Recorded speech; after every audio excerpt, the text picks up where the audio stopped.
Hello, everybody. Welcome back to Star Trek Across the Unknown, or Star Trek Voyager Across the Unknown. And today we are um, playing the Delta Chronicles DLC. So we're returning to Star Trek Voyager Across the Unknown. As you can see, we have 5 new side missions that challenge your crew's understanding of belonging, origin, and the price of protecting one's own. Um, and I have my new shirt here. I don't know if you guys can see the Star Trek, but it's like Mario and Star Trek crossed over. Yay. But anyway, yeah, so we're gonna get into this. So I've already installed it. There's also 3 other DLCs coming, which I wasn't expecting this much. I mean, we got the deluxe DLC, which was nice, and I played that. We got the expansion pass. Well, I got the expansion pass. So now we have the Delta Chronicles, the Equinox, and then 2 other ones that they haven't really fully announced yet. So yeah, that's going to be exciting. I think in this one you can actually play, as the Equinox, which will be fun. So anyway, okay. I also have the volume off for this because I don't want copyright on. So what I want to do here with this one is we're just going to go because I figured out what sectors the DLC is on. So I just want to go to the actual sectors. Obviously, we're not going to play the whole game again just to do this DLC. So, and I think the first one's in sector 3. Yeah, sector 3. Um, so we're just going to restart a sector and we're going to do maneuvers. Um, all right. Well, it looks like I'm cutting this one together. So, we are now getting ready to start Cold Fire, first of the DLC missions. So,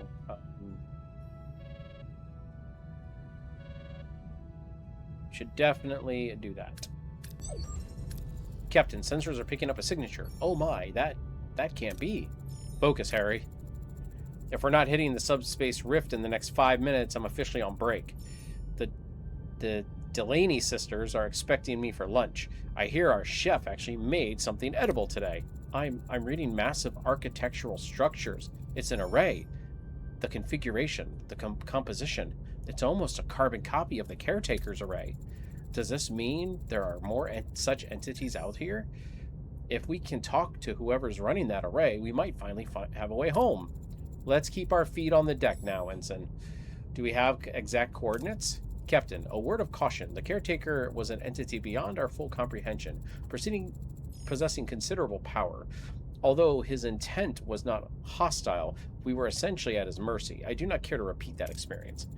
The limited data we were able to acquire suggests that the caretaker was a Sporosynician life form. I am confident that the doctor and I could formulate a toxin to debilitate such an entity. Yeah, let's do it. Just in case. Sounds like a sensible precaution. Get on it.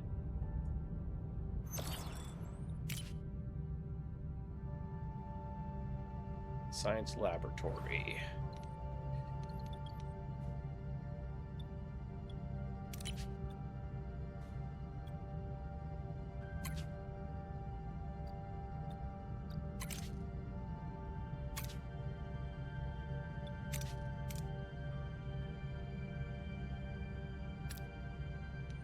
No, we're just pausing it. We're not aborting.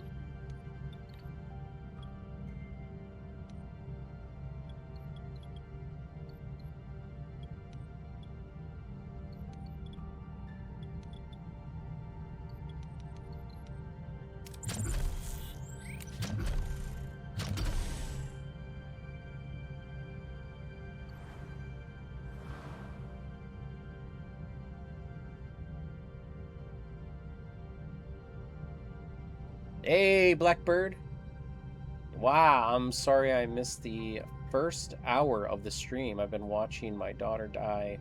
She is at full health and it's taking quite a while. God. Well, you haven't missed much. We actually just hit the first DLC, so you haven't really missed much, to be honest.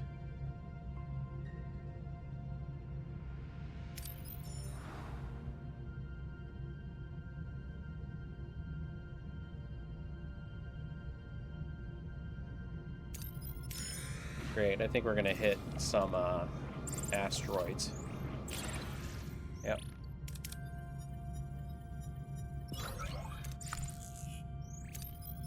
TGIT. I guess.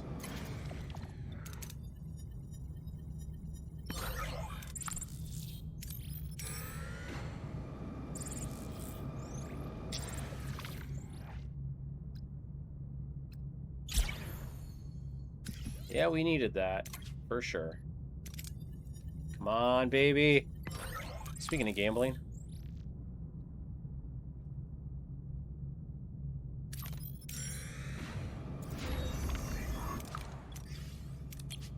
Okay, so let's start to get rid of... So we have 12. So we have 5 available there. 10. Alright, so I still need to build more crew quarters.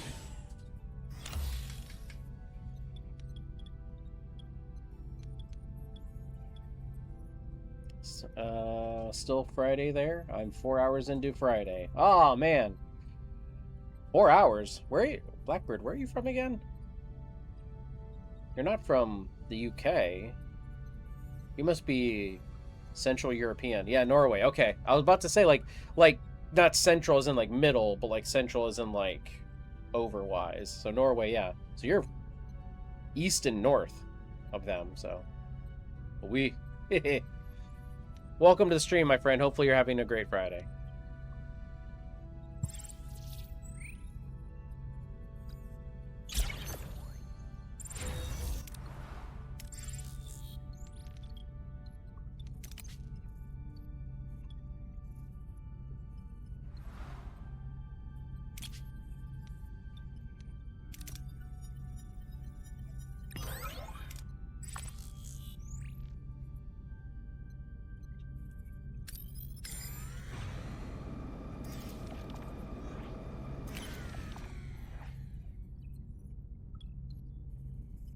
Ooh.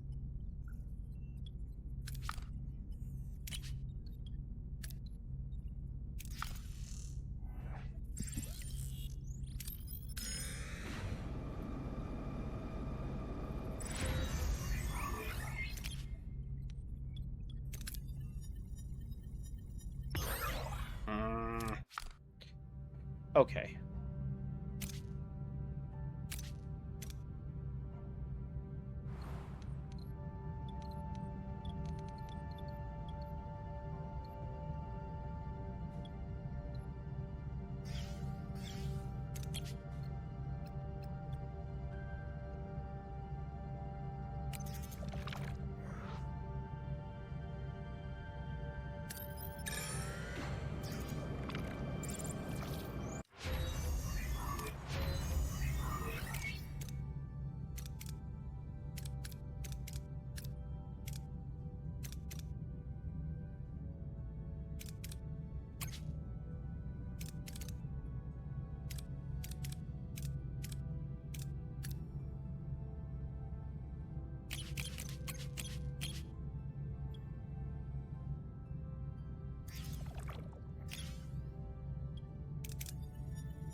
Try to gather up some stuff.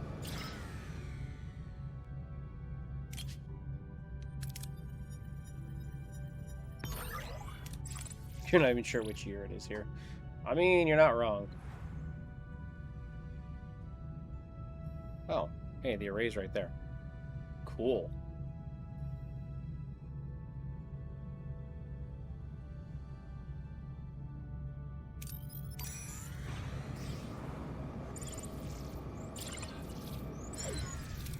Captain, we've reached our destination. Orders? Continue.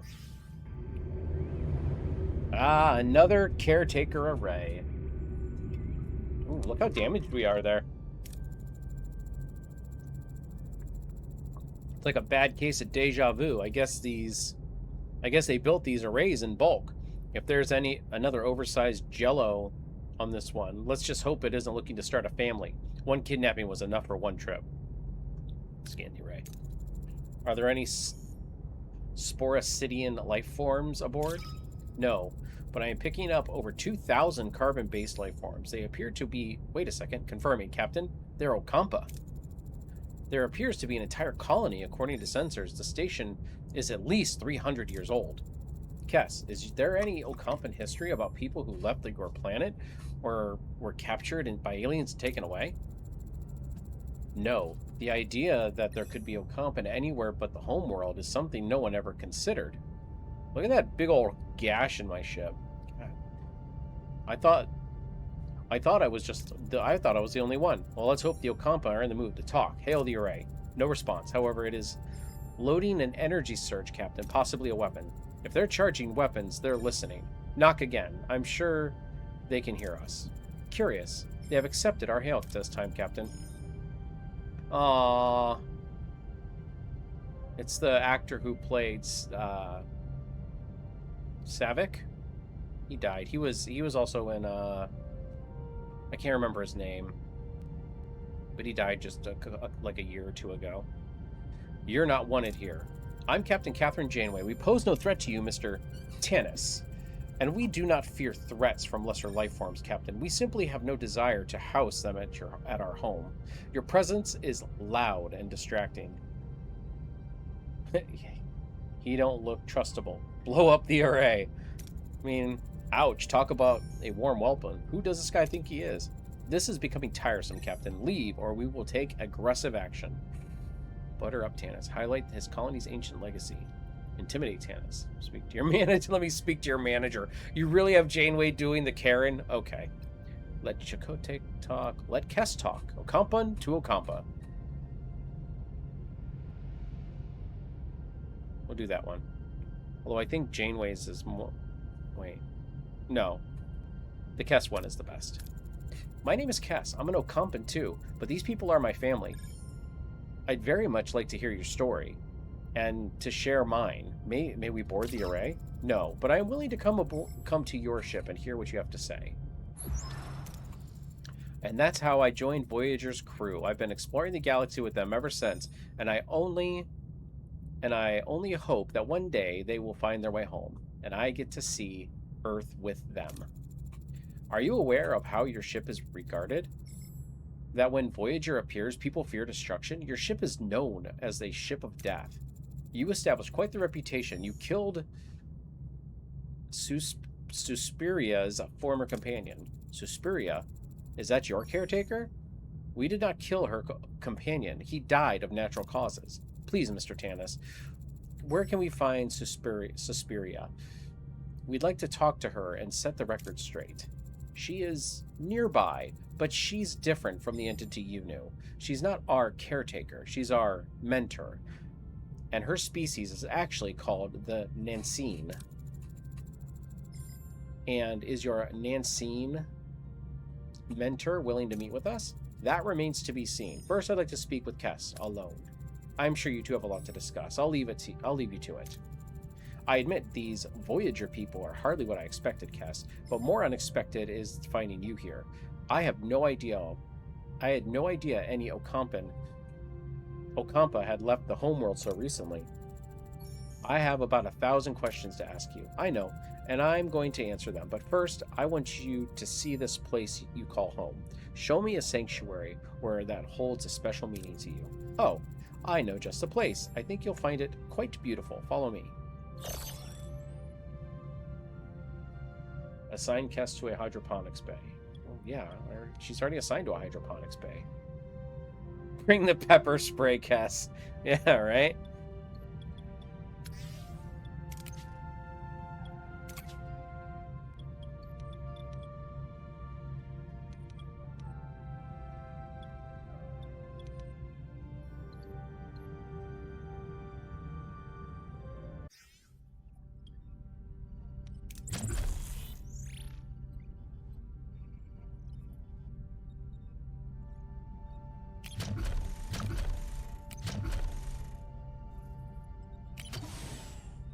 Need more shields.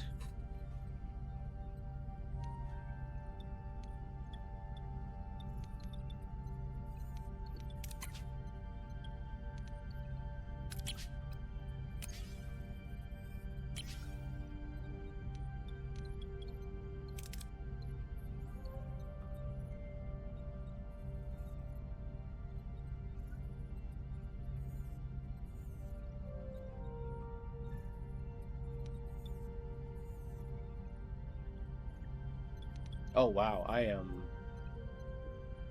very close to overdoing my energy consumption.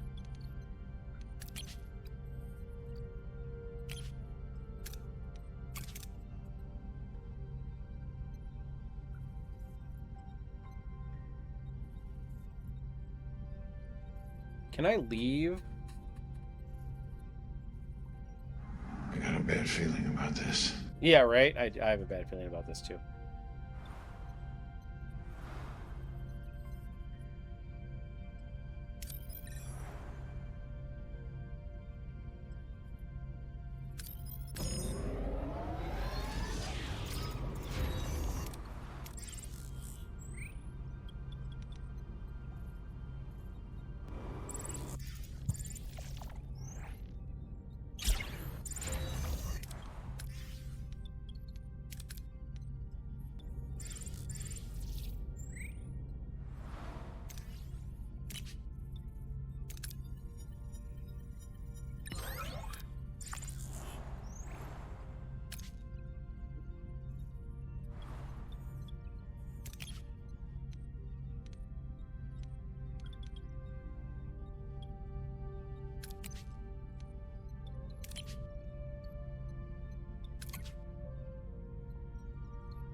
Put that offline for right now.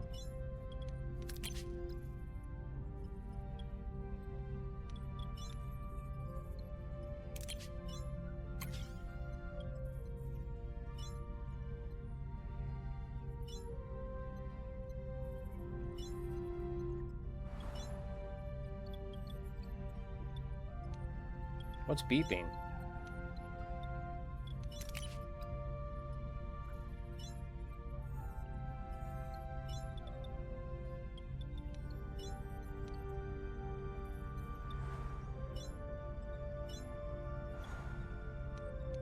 Oh, up here. I already did that. Oh, how many turns do I have to do that? Okay. Thanks. I need to turn it off for a minute because...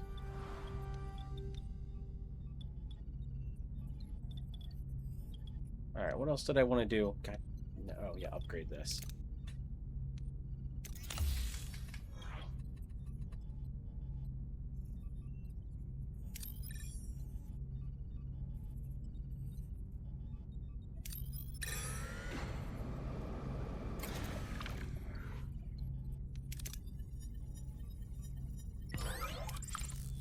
Ah, damn it. What are your orders, Captain? Hopefully we can survive. That's... Moving to attack the starboard side, Captain.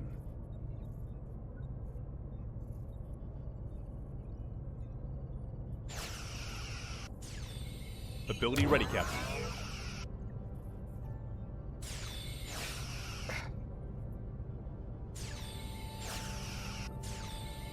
Ability ready, Captain. Enemy shields destroyed, Captain. Enemy shields destroyed, Captain. An enemy is fled, Captain.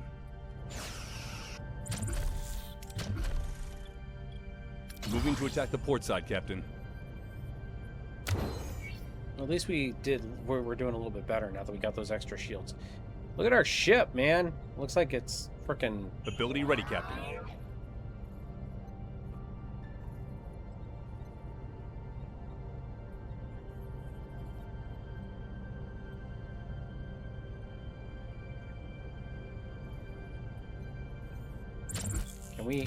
Can we go and attack him, Moving please? to attack the front, Captain. Ability ready, Captain. Ability ready, Captain.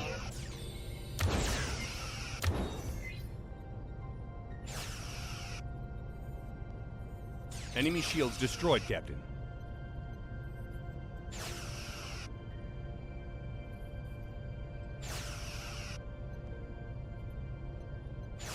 Our Voyager has seen better days. Ability ready, Captain.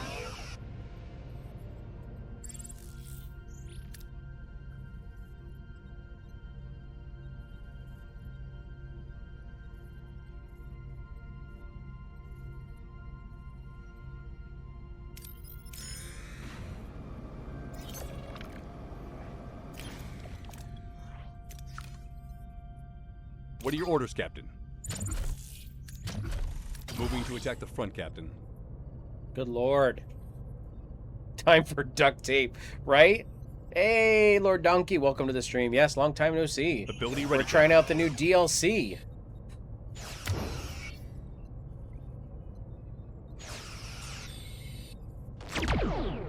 Ability ready, Captain.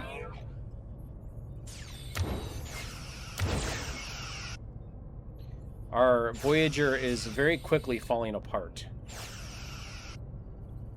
I forgot how challenging this game was. Enemy shields destroyed, Captain.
Nice.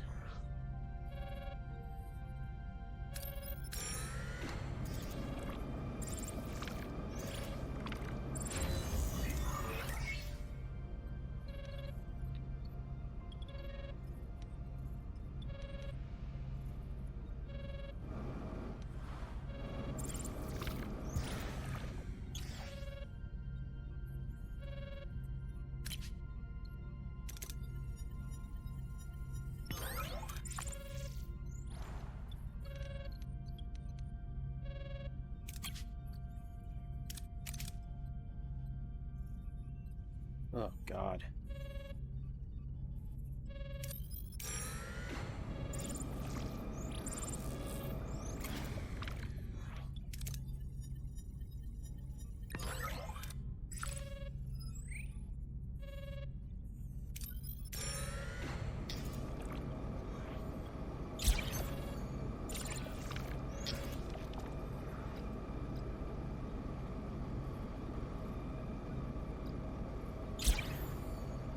Sorry, we have nothing to spare right now.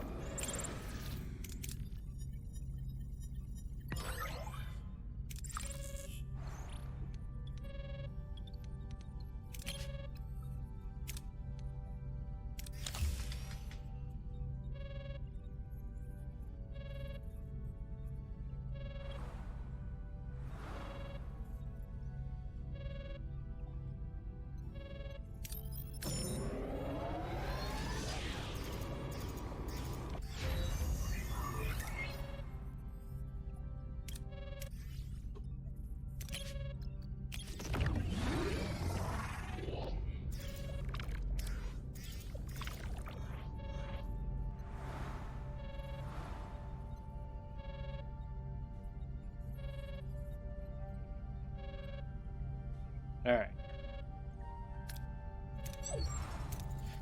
Remarkable, bringing something so beautiful to a place so sterile, but it saddens me to see you here, Kess, caged by bulkheads and cut off from the universe.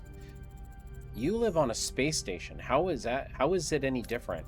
Oh, I assure you it's very different. Being on a ship is holding you back. You know so little about your own potential. Your caretaker kept your people servile and weak. Suspiria taught us to develop our psychokinetic skills and had lain dormant for so long. We have abilities far beyond anything you can imagine. The bloom of power. Life is a force to be commanded, Kess. We can accelerate its bloom, and we can take it back.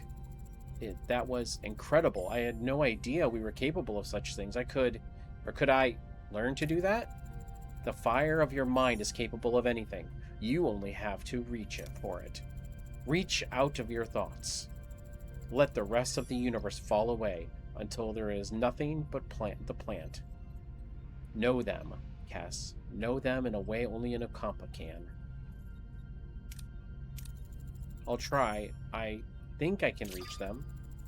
I can't. It's right there, but just on the edge of my mind. But then it flickers and it's gone. It's like trying to catch a shadow. Focus, Kess. You spent too long among these people, learning to depend on flesh and bone. Their ways have only suppressed what you truly are. Have you met any humans yet? No, not yet.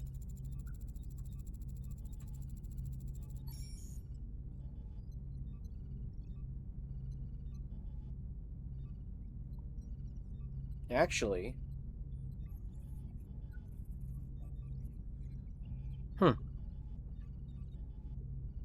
stop reaching out like a child and start thinking like an Okampa. Expand your mind, Cass. It's there. Stop hiding from your own potential. Feel with my thoughts, not with my hands. Yes, I did it. It's more than seeing. It's more than touching. I know these flowers. I can feel them in my mind. They're so beautiful. Look deeper. There is no soil, no leaf, no flower. There is only a sea of molecules, atoms in constant motion. Your mind is the flame that can command that motion, give life or take it. But you must strike the spark with care, Cass, or it will burn you. I understand. I'll be careful. The fire, I can feel it now, but it's too much. It's burning me from the inside. It's too hot. I can't breathe. Make it stop. Make it stop. Ah! Wow, thanks for the Kess arc. I don't know. I wanted to like it, but it never really played well in my opinion. Yeah, you're not wrong. Chronicles Bay. Oh, well. Thanks for burning up our food. How disappointing. I had hoped to find a pier, but it seems you're destined to exist between bulkheads and sterile corridors. What a waste of our heritage. Stay with these primitive people until your short life flickers out. Suspiria will make it possible, so ready to meet you all, waiting in a neighboring system. I'll return to the array. You are on your own, child. Kess, did something happen? Tanis left the ship without a word. He seemed deeply offended. I failed, Captain. I couldn't do what he was trying to teach me. I'm not like him. I'm not the Okampan he expected me to be. But I'm no longer sure if that's what I'm even want to be. There was a darkness in him that frightened me. He gave me Superior's coordinates, but we must be careful. I don't think he acted out of kindness. We will proceed with extreme caution. Helm, set a course.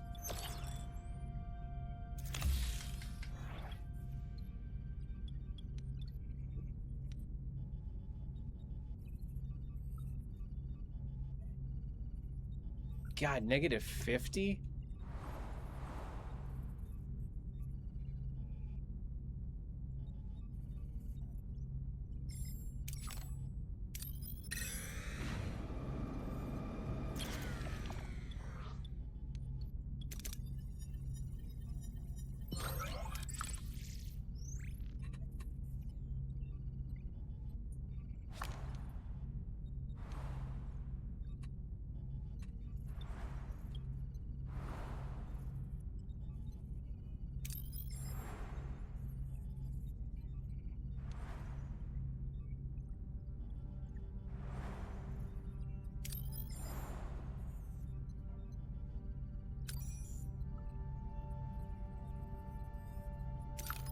"13 cycles, man."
Yeah, our morale's getting really frickin' low. That's for damn sure. Yes, Tanis is a new quest. Unfortunately, I'm not doing too well here, but I mean, I'm only doing the quest.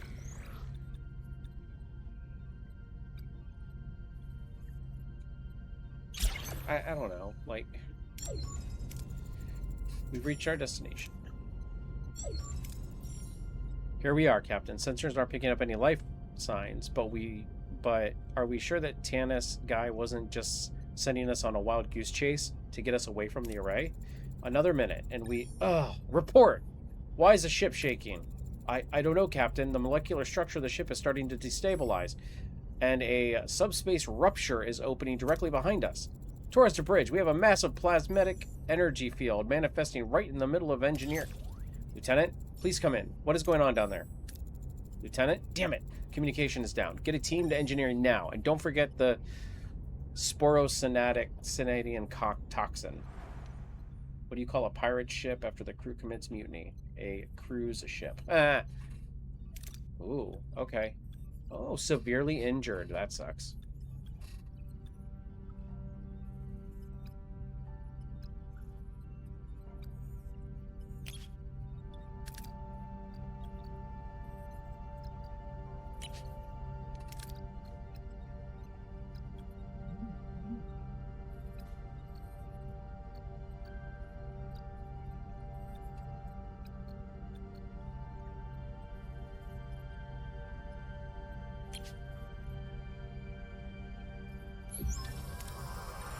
Captain, we're moving, but the turbo lifts are unresponsive and the doors are malfunctioning everywhere.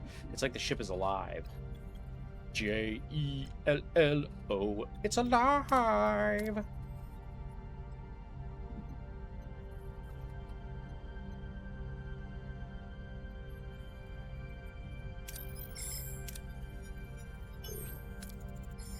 The team moves quickly through the tubes, bypassing the blocked corridors. They drop out at the Deck 11 junction. Suddenly, Tanis materializes before the engineering doors.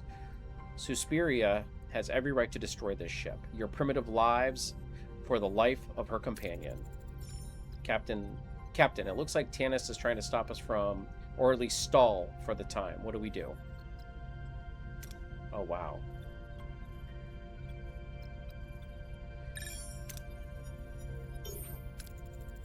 The team stares him down, claiming that they will end him too. As soon as they are done with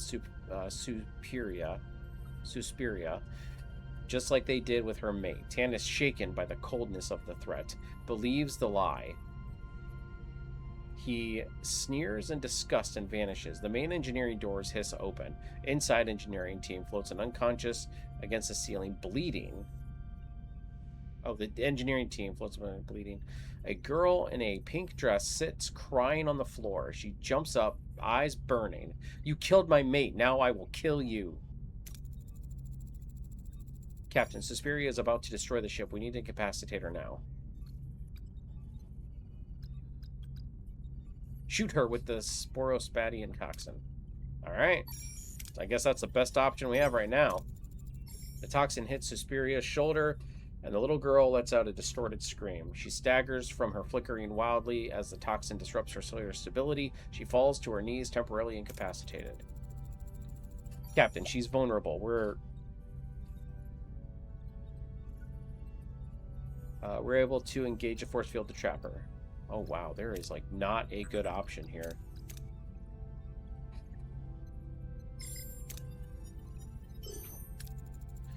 The team reconfigures the emitters to cycle through frequencies. A shimmering golden field snaps into place.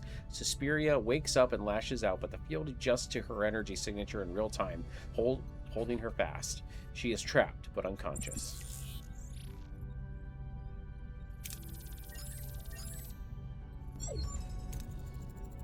So, now you kill me as you did my mate? Don't bother denying it. I heard your own words to Tanis. I know how you threatened him. Set the record straight. His death was natural. Our actions were selfless. Be able to honor. We didn't take a life. We honored a spirit's final wish. Speak as a witness. I was there when he died. I know the truth. Deactivate the force field. Yeah, I don't know about all that. Stop saying yes. Well.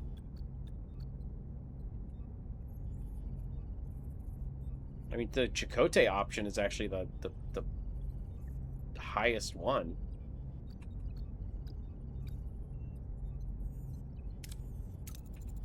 We did not take his life. We honored his final breath. We sacrificed our return home to honor his spirit's last wish. There is no blood here, only respect. I see the truth now. Your hands are clean of his blood. Our conflict ends here. Lower your force field and let me leave. I have no more business with you. We're so confused. We're so close to the Alpha Quadrant, Captain. If she leaves now, we're back to 70 years of travel. Captain, her strength is returning. Her agitation is growing. We are reaching the limits of her restraint.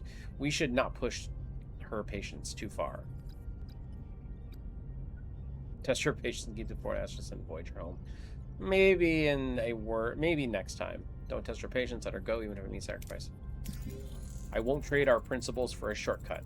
I didn't come here to be kidnappers or to force a salvation that isn't freely given. Lower the force field. Let her go. The force field drops.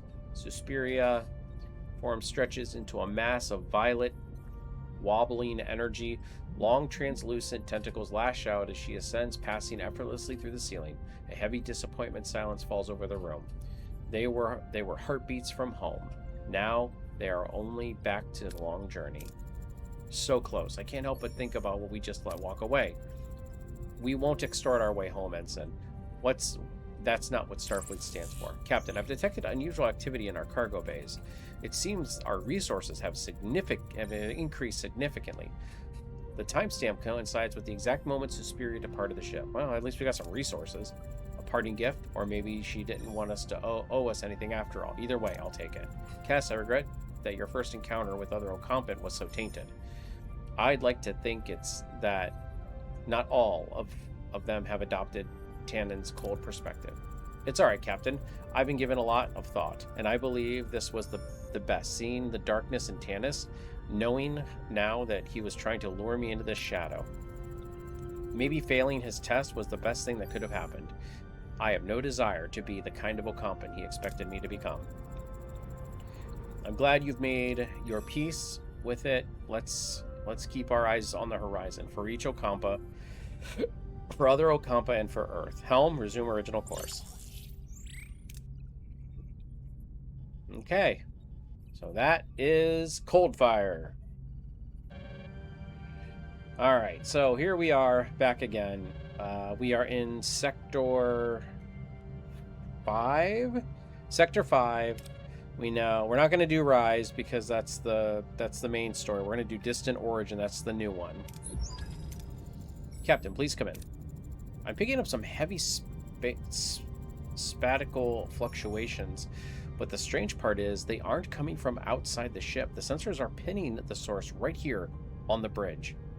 Take it seriously. Investigate. Source? Not sure, but they're highly localized. With modulating phase variance, it looks like some kind of cloaking technology. I'll stop. Intruder alert. I have erected a level 10 containment field around the bridge, Captain. Scanning on all subspace frequencies. I'm picking up a life form. It left the bridge. Heading to deck 2. A security team should get ready. Of course, we don't have Tuvok.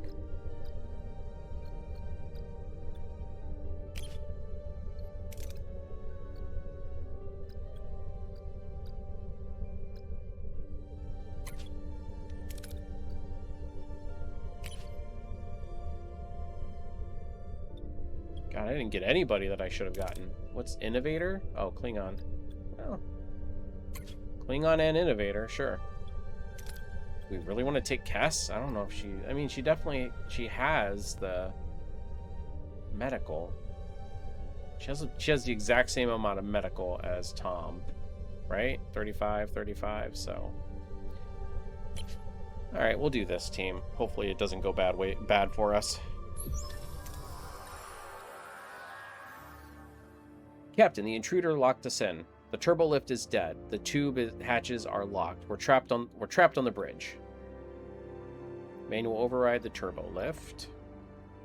Or face or cut the... Yeah, no, we're going to do B'Elanna. The team bypasses the intruder encryption and quickly with a quick workaround. The doors hiss open and the team piles into the left, racing to intercept the intruder on deck 2. We need to find the intruder before they sabotage a sensitive system. God, that's not very good.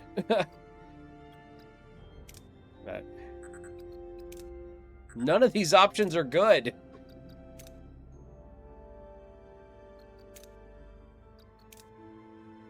Alright, I'm going to take a chance, I guess.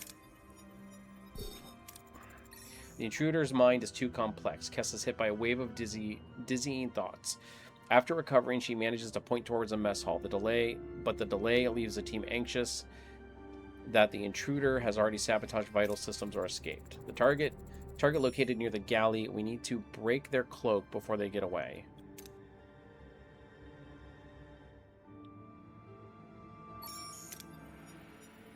Thank you, B'Elanna. B'Elanna's jamming signal overloads the intruder's tech. The cloak drops, revealing a startled Saurian humanoid. He fumbles with his device, but the signal has locked it out, preventing his escape. The intruder is uncloaked. He's trying to stabilize his transporter device. We need to stop him before he beams out. That sucks. Great. None of these options are really that great, but...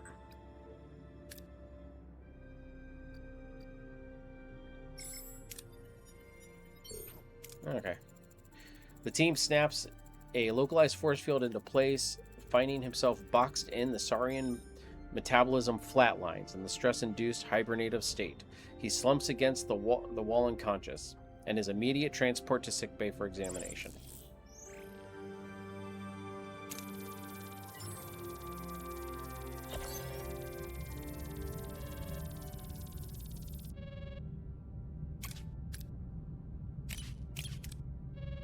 What does it say? Distant origin. Research blood and scale sample in the science laboratory.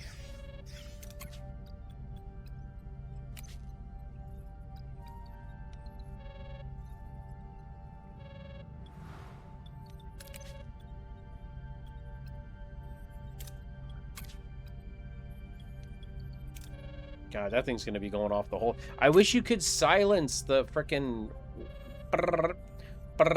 I wish there was a way you could silence it.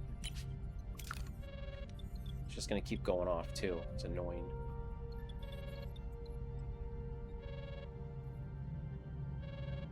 Alright.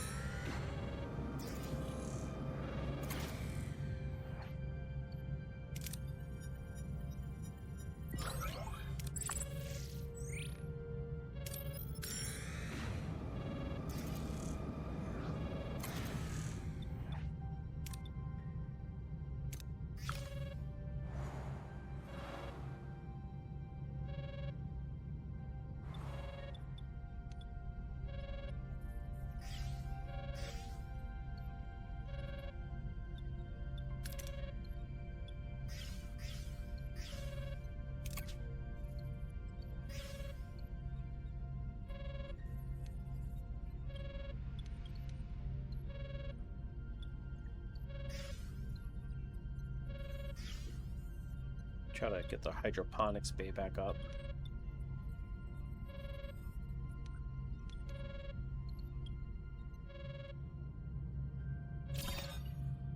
It's not in the frickin' nebula.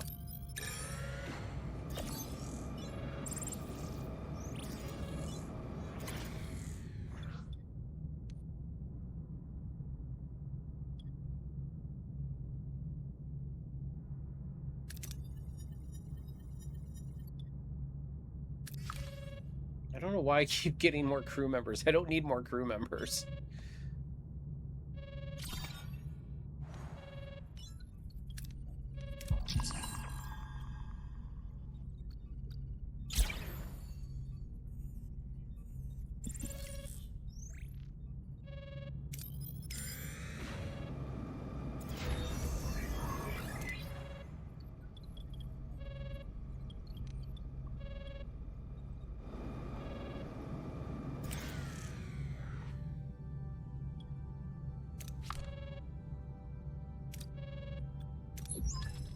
All right. Your call sounded urgent, Doctor. Were you able to revive our guest?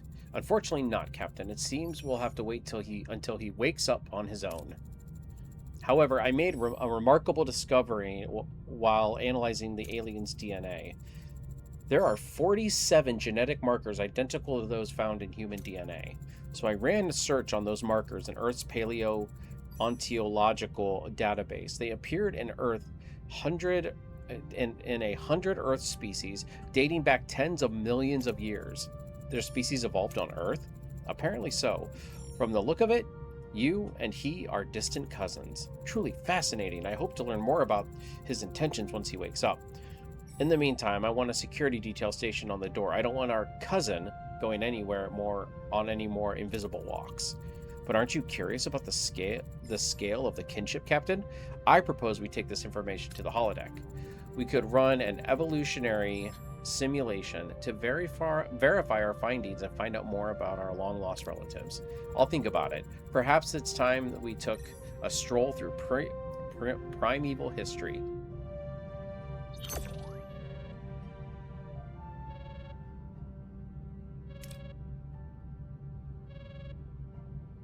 Okay, craft evolutionary.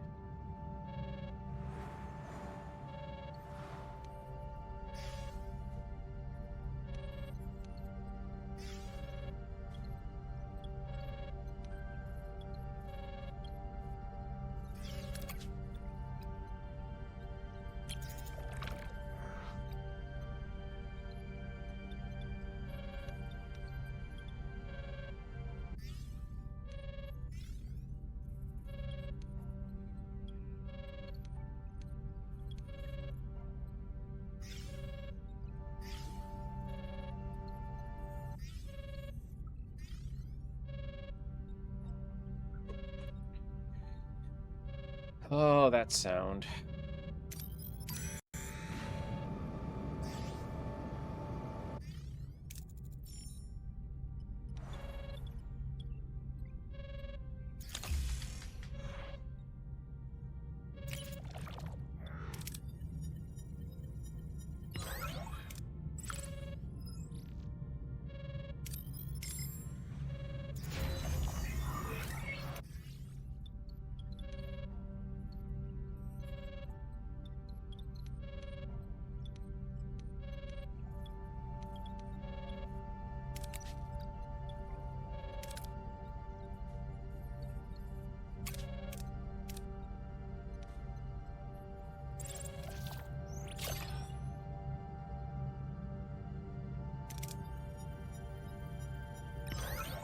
Wow, one.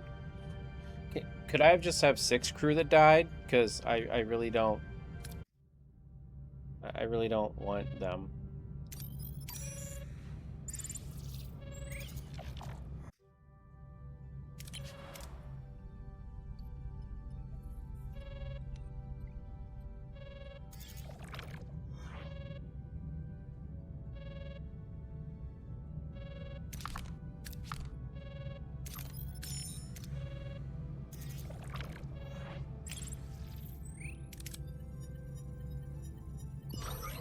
Thank you. Okay.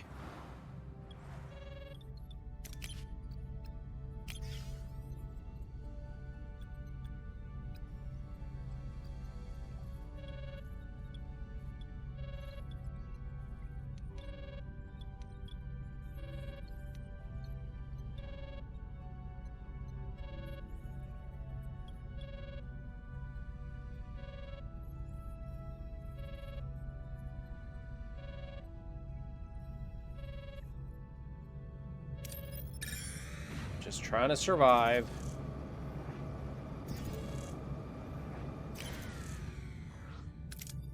God, that's a dismal.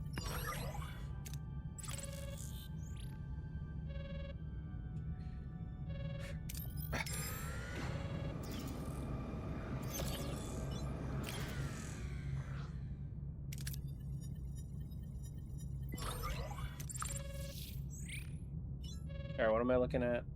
Okay, optional on the simulation on the holodeck.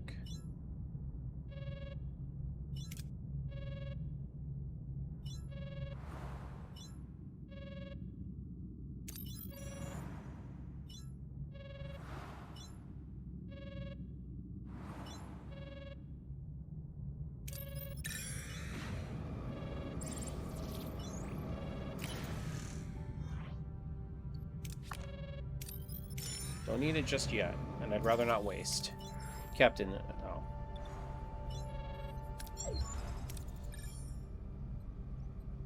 I've entered the genetic markers into a hollow database. Let's see if we can find our closest relative. Computer, analyze the genetic markers and search Earth's fossil records. Identify any ancestors common in both humans and aliens in sickbay. The holodeck grid flares, shifting through eons of data before snapping to a halt on genus Europus, from the Devonian era. 400 million years ago, this creature was the last common ancestor shared by the cold and warm-blooded organisms. It marks the final moment in history where the human and saurian lineage were one.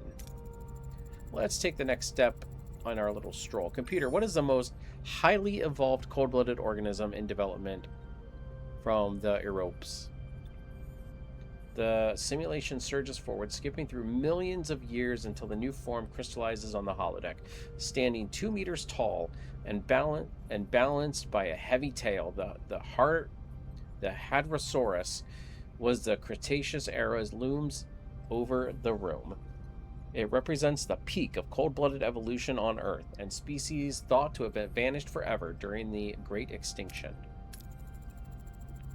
What if the Hadrosaur didn't die off? What if some of them survived that extinction and continued to evolve? I could well imagine this creature giving rise to a more complex life form. Certainly the building blocks are there. Bipedal, grasping hands. Computer, run a genome projection algorithm. If the Hadrosaur had continued to evolve over the last 65 million years, extrapolate with the most probable appearance. The computer extrapolates the 65 million years of survival, refining the Hadrosaur's genome in a rapid evolutionary burst. The snout recedes and the posture straightens until the sophisticated saurian humanoid crystallizes on the grid. It is an exact match to the stranger in sickbay. The gap is closed. The dinosaurs did not vanish. It evolved into a peer. That creature napping in sickbay is a dinosaur? The question is, why have we never seen him in his natural history museums? Oh, no! No.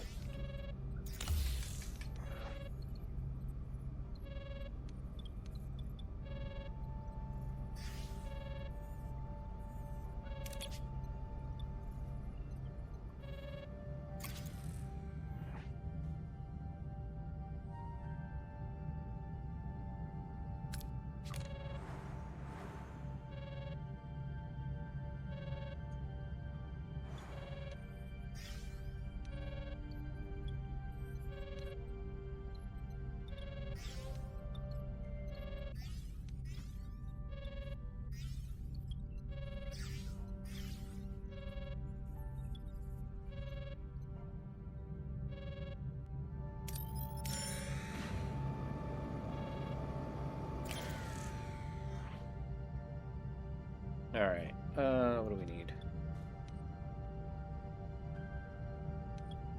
Yeah, we're just gonna abandon that. I really don't need any more crew members. I really freaking don't.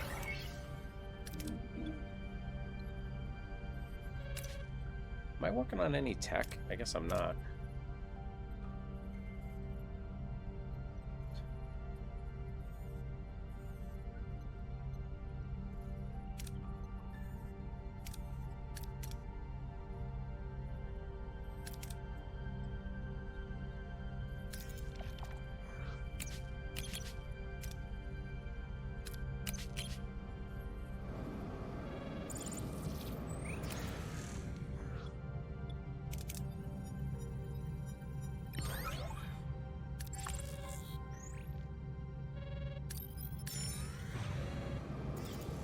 Oh boy. What are your orders, Captain? Moving to attack the front, Captain. I need to make more torpedoes. That's for damn sure. Ability ready, Captain.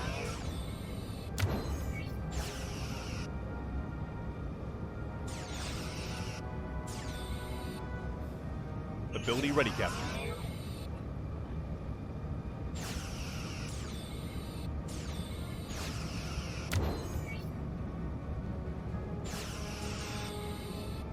Ability ready, Captain.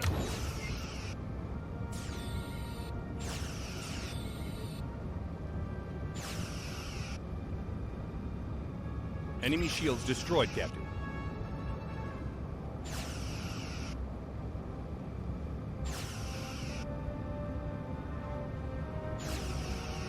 I'm trying not to waste a lot of torpedoes. Ability ready, Captain.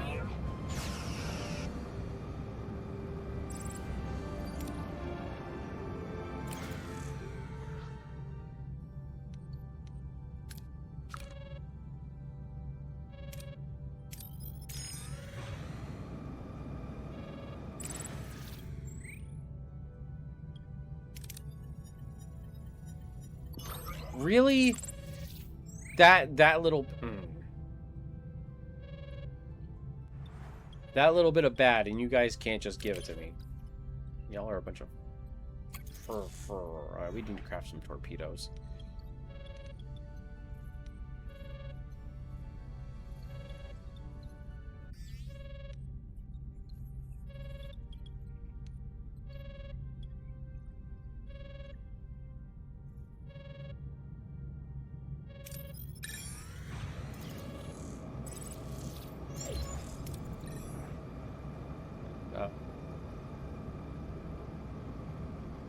Your presence is in sick bay is required immediately. Our Saurian guest has regained consciousness.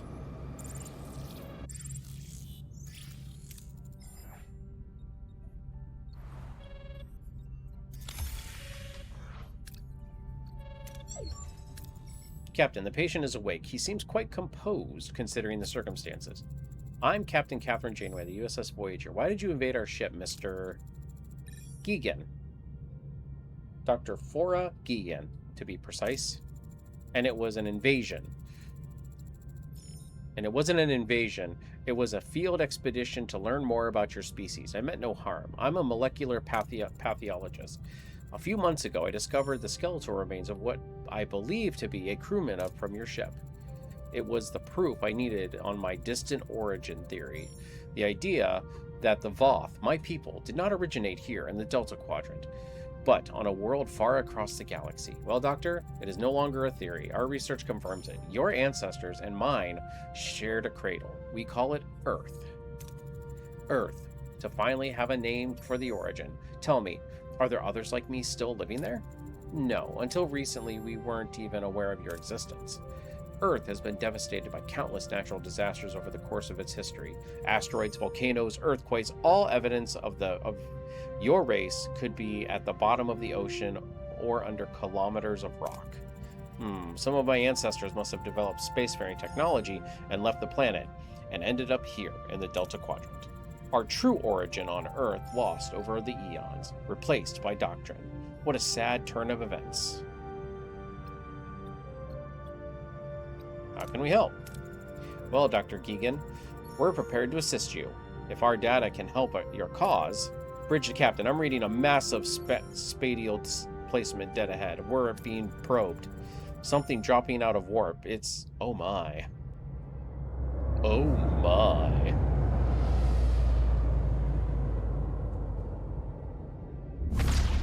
Whoa.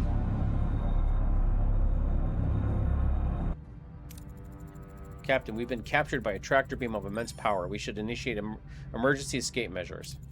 I take it these are your colleagues, Doctor? They are my pursuers. That's a Voth city ship. They must follow my trail. I am being charged with heresy because of my theory. It changes the very fundamental beliefs of my people. Captain, we're being hailed. The signal is bypassing our security subroutines, and this is Grand Minister Odala of the Voth. You are in possession of the wanted heretic. You will deliver him to our custody for trial without delay, or your ship will be reduced to ash. I won't be responsible for your deaths. I will comply, but I beg you. You are my only evidence of these people see the truth standing before them. The ministry cannot hide it. Please stand with me. Fight your way out. Yeah, okay. That's not our business. Stand on Dr. Geegan's side. Talk to the ministry elders. Don't worry, Doctor. Consider us your living evidence. It's time your people learned the truth about their home. Voyager's crew screen reveals the Voth city ship's inner sanctum. Grand Minister Odala sits centered and severe against the backdrop of stars. Beside her, the other ministers shift uneasy, their faces betraying doubt as they glance between the rigid leader and Dr. Geegan. On the bridge, Catherine Janeway stands at Geegan's side, confident, defiant, and ready to fight for the truth. The trial has begun. Grand Minister Odala, I am Captain Catherine Janeway of the USS Voyager. You should fight him. Heck no, not that ship. I wish to discuss Gregan's distant origin theory with you, peacefully. We're living evidence that it is true. We are related. I see Gregan has already begun to spreading his lies. Grand Minister, curiosity isn't heresy. Perhaps, what harm is there in simply hearing what they have to say? Careful, Minister Shivo. Listening to heresy is the first step towards spreading it. Gregan's theory is a destructive influence on our doctrine, but it's not too late to redress the damage he's done. Dr. Gregan, disavow your claims, acknowledge your mistake, and we'll show you leniency. Offer partnership, frame, discovery as final piece. Convince with facts, present the medical DNA. Oh, crap. To history, argue that today's heresy is simply tomorrow's truth.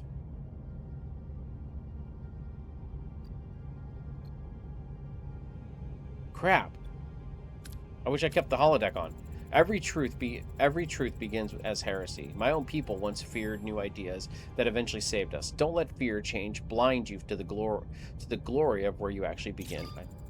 Grand Minister, their words are compelling. If Geegan's theory is true, then that truth is a poison. I won't shatter our people's identity. They thrive because they believe in they are destined to rule. To admit to have no birthright, no legacy in this quadrant is unacceptable. If you don't redact your theory, you'll be placed in detention colony and Voyager will share your sentence. Why? You have nothing to gain by imprisoning them. Let them go. You'll spend the remainder of your lives in detention colony, and your ship will be destroyed. Stop this, please! Are you offering me an alternative?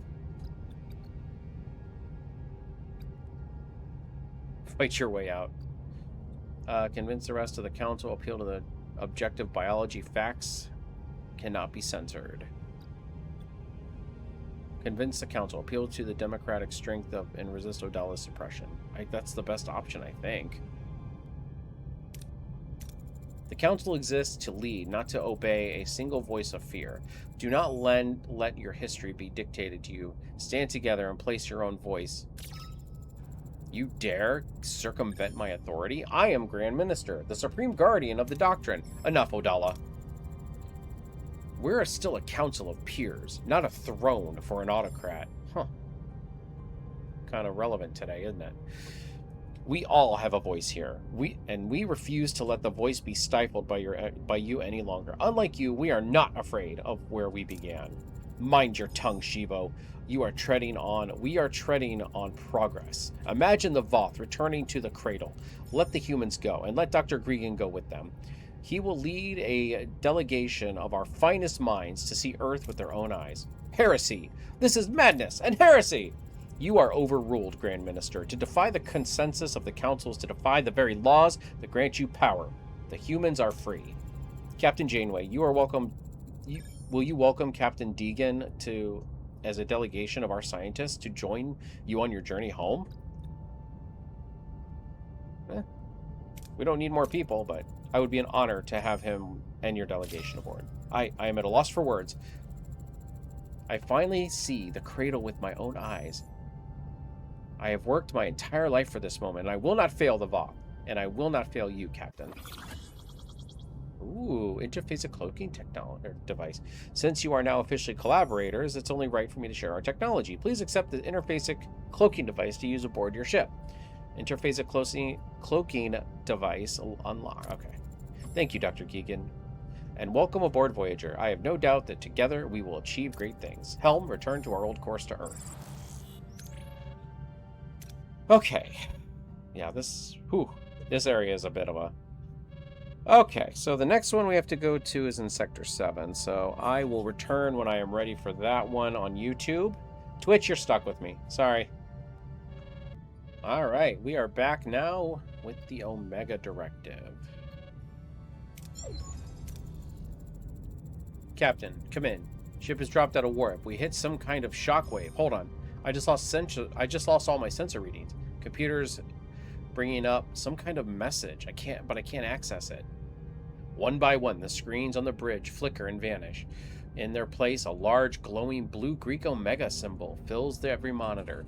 The crew exchanging confused glances, and the ship feels suddenly paralyzed. But as they start to trace the source of the lockout, the turbo lift doors hiss open. Captain Janeway steps onto the bridge, her expression a mask of cold, unreadable resolve. My command codes aren't working. The computer says I have insufficient clearance to access the message. Captain, what's going on? I can't explain right now. Don't do anything. I'll take care of this. Send all sensor data to my ready room.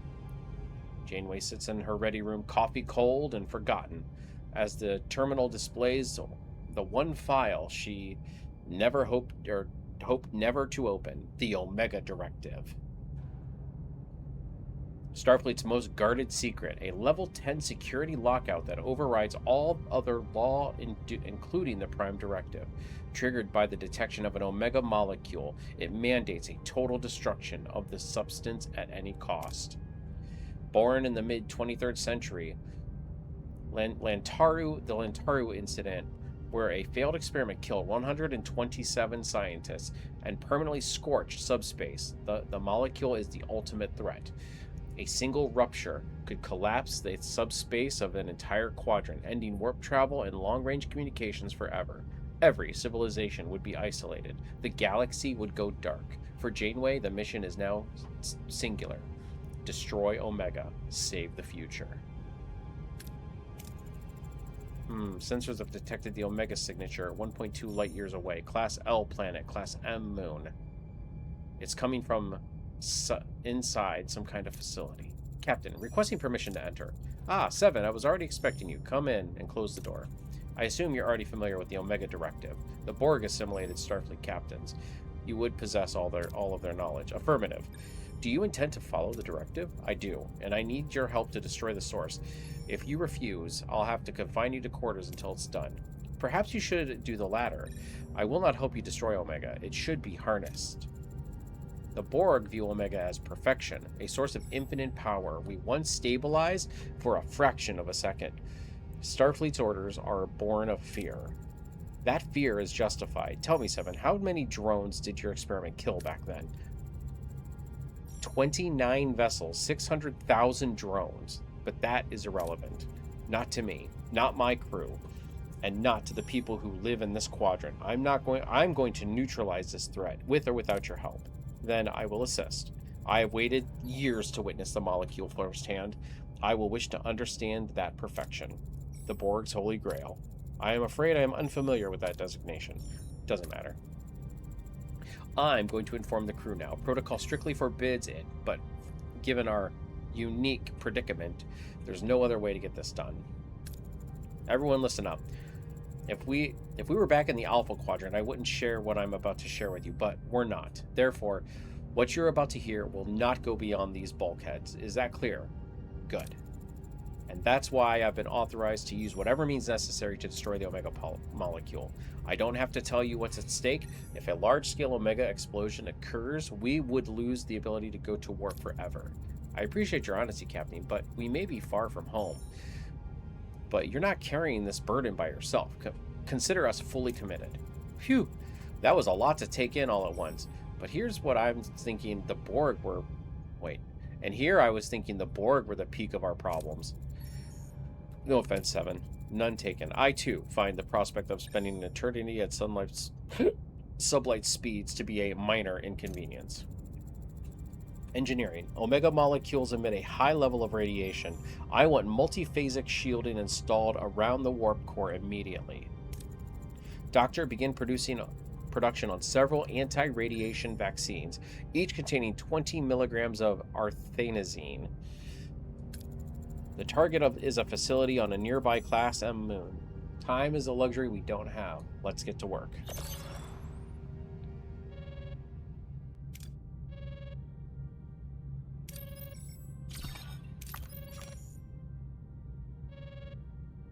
Okay, so let's go to the workshop.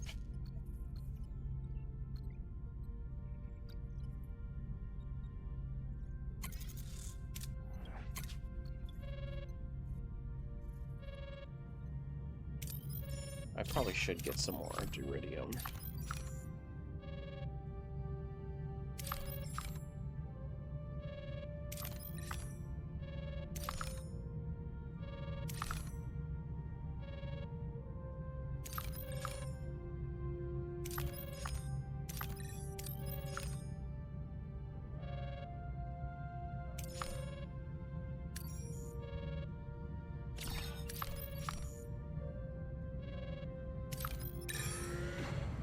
There's coffee in that nebula. If Captain Janeway saw this planet in the Delta Quadrant, she might not have wanted to leave. Planet Espresso, Season 9, Episode 7. Yeah.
It's a Futurama episode. Oh, okay. I mean, there might be coffee in that nebula. You never know.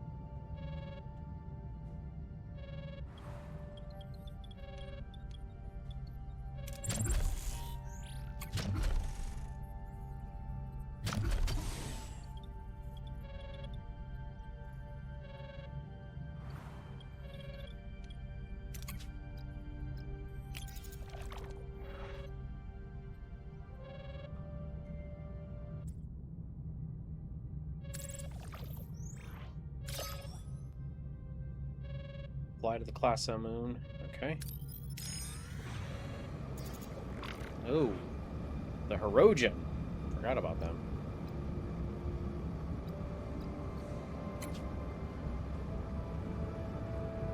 What are your orders, Captain? Moving to attack the port side, Captain. Hey, we got torpedoes again. Ability ready, Captain.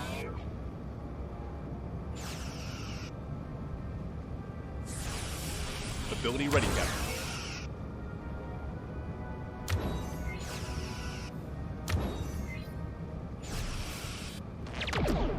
Woohoo! Ability ready, Captain.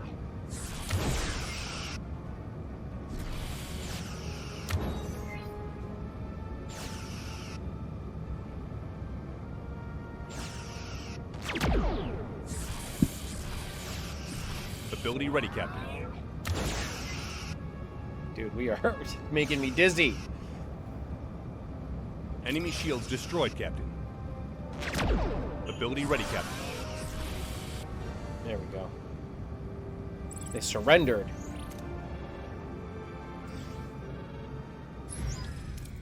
Captain, we reached our destination. Voyager approaches the coordinates of an Omega molecule. A desolate, cratered moon looms into view, dominated by a massive, swirling blue cloud that pulses with a haunting, unstable light. The damage to subspace in this region is extreme, Captain. The sub-neurologic reaction is occurring in the moon's upper atmosphere. It appears to be emanating from a structure on the surface. Inhabited?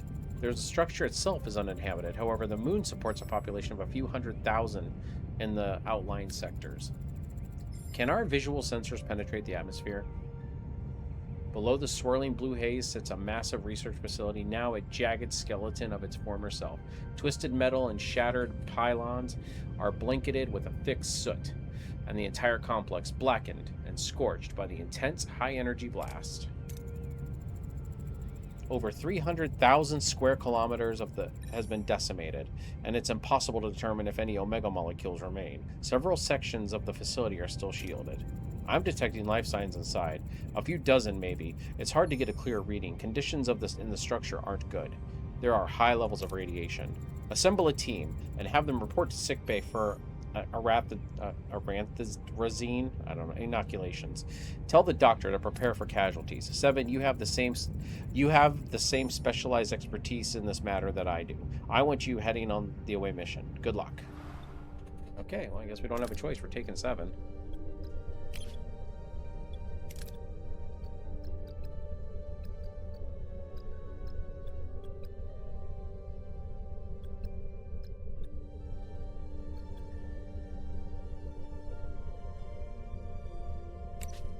I guess the doctor, Captain, we've reached the facility, but an automated security system is active. Oh, I forgot to check that out. Shields are up and turrets are tracking us. Yeah. Target phaser strike on the power node. Come on, Tuvok! A precise overcharged phaser burst hits the power node. The turrets power down and the shields collapse instantly. The team enters the facility. We're inside now, Captain. It's a disaster zone. The radiation levels are spiking, and the scientists are in critical condition. Do I have a Vidian on board?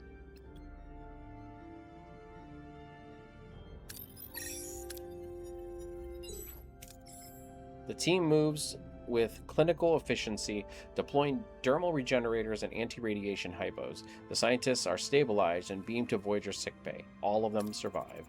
Captain, we've reached the test chamber, but the door is melted into the frame.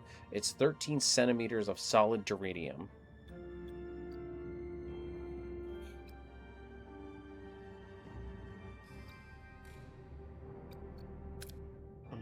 Do I take a chance on Tuvok on this one?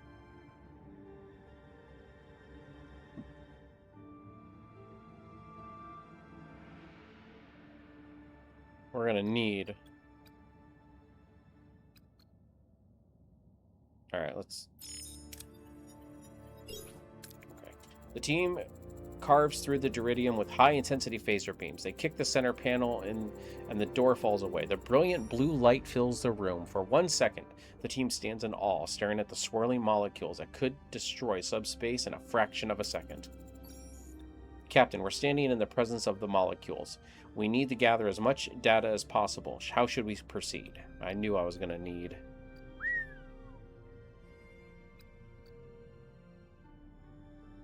Recall Borg experiments that analyze the Omega power. No. I think we're going to do this one. All 3.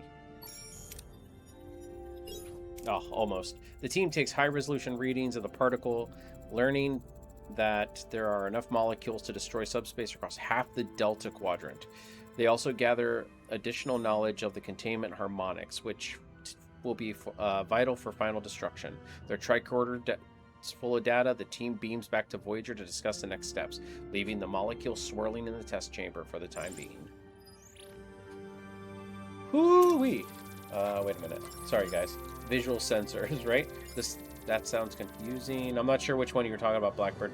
If Tuvok can't do it, no one can. That's true. It's really true. If Tuvok can't do it, no one can. Captain, the away team is remarkably intact, considering those dozens of doses of artherazine in their systems would have been enough to make them take a casual stroll on a supernova. Our guests are also responding well to the treatment. In fact, the lead scientist is awake and demanding your presence urgently. I'm Captain Catherine Janeway, the USS Voyager. We rescued you from the facility. You seem to be recovering quickly, Mr. Alos. Listen to me, Captain. Time is running out. Every second we waste is a second closer to catastrophe. The molecules in our test chambers are destabilizing. There is enough potential energy there to shatter our moon and tear the fabric of space across the entire quadrant. You must help me stabilize them. They are my life's work, the salvation of my people. Your people's salvation? Our resources are dying. These molecules are the only power source capable of saving us. Without them, my people will flicker out. Down in your laboratory, I noticed you use a molecule's own resonance to calculate the containment field. Innovative, an approach unknown to the Borg. I could adapt your technique and improve upon it, building a harmonic resonance chamber to destroy the molecule or to harness them. 7. No, our orders are absolute. We have to destroy the molecules, every last one of them. A modification to the chamber would allow for a harmonic waveform to dampen the reaction. Destruction would be unnecessary. We would possess the means to achieve stabilization. I am no longer Borg, but I still need to understand that perfection. Without it, my existence will never be complete. Since I am part of this crew, I have never made a personal request, but I am making one now. Allow me to proceed, Captain, please. Listen to her, Captain. You cannot destroy those molecules. You will be sentencing my people to death. That's enough. His blood pressure is soaring. I won't have you agitating my patient further. He needs rest. No, not an argument. Captain, I know your directive is absolute, but we're talking about an entire world's survival. If stabilization is possible, shouldn't that be our priority instead of destruction? The risks are mathematically unacceptable. A failure would not merely compromise one civilization, but the entire quadrant, including Voyager. Should subspace be destroyed, we would be restricted to sublight velocities, extending our journey home approximately 240,000 years. The Omega directive is absolute. The molecules must be destroyed. Yeah, I kind of agree. Like, we need to destroy the Omega. I mean, that I really wish we could help them, but I'm sorry, but there's no middle ground. The directive compels me to neutralize the threat regardless of the consequences. We are proceeding with the destruction. You are blinded by fear. To destroy Omega is to commit an act of supreme ignorance. I will comply with your command, but know that you are not just neutralizing a threat. You are eradicating a very definition of perfection. Small-minded creatures, you destroy whatever you don't understand. Rescue ships are on their way. They won't let you do it.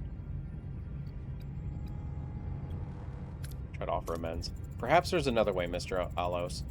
A way to survive until you've found an alternate to Omega. Well, I don't have enough food. Oh. Vidian surgical device to help provide medical care for his people.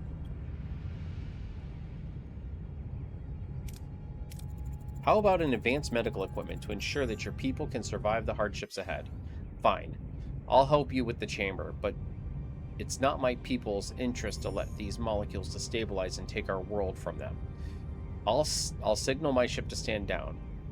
Oh no, I lost it! Oh well. Appreciate the sacrifice, Mr. Alos. It's a service every civilization. It's a service to every civilization in the quadrant. The clock is ticking. The molecule will destabilize in 50 cycles. Our plan looks like this.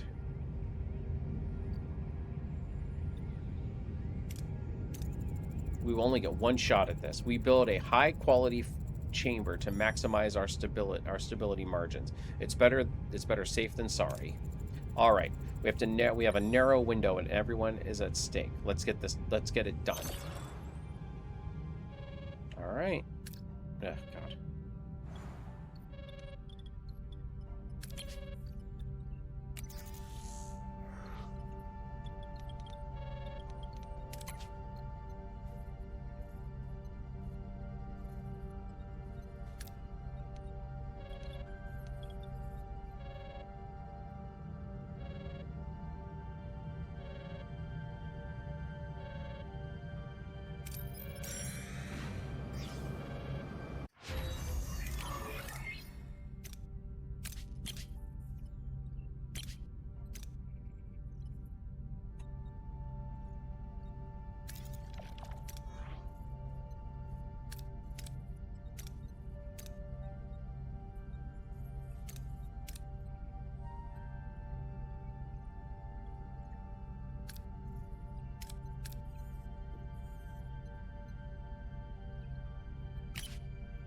Okay. What are your orders, Captain? Fight. Moving to attack the front, Captain. Gotta roll the dice. Ability ready, Captain.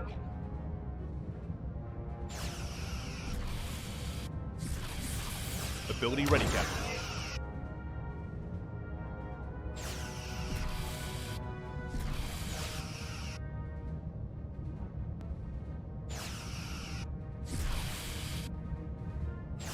Ability ready, Captain.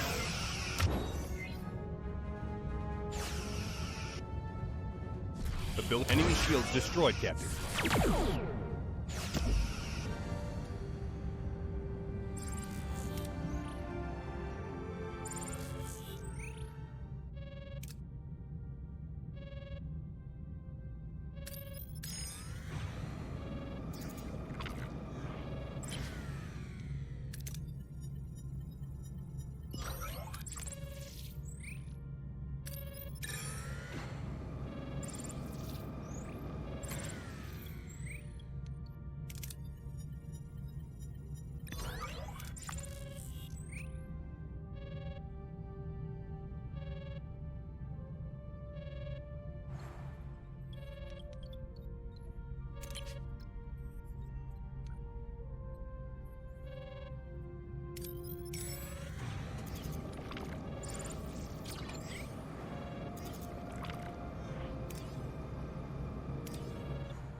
Oh, well, we don't have enough. There we go. Ooh, the Delta Flyer! I forgot about this. Captain, got a minute? Let's be honest. Our Class 2 shuttles just aren't cutting it. The Delta Quadrant keeps chewing them up and spitting them out. We need something sturdy. So, I took the liberty of designing the universal shuttle built specifically for this quadrant, the Delta Flyer. It's bigger, faster, aerodynamically optimized for atmosphere and deep space. God. What do you have going on your head, man?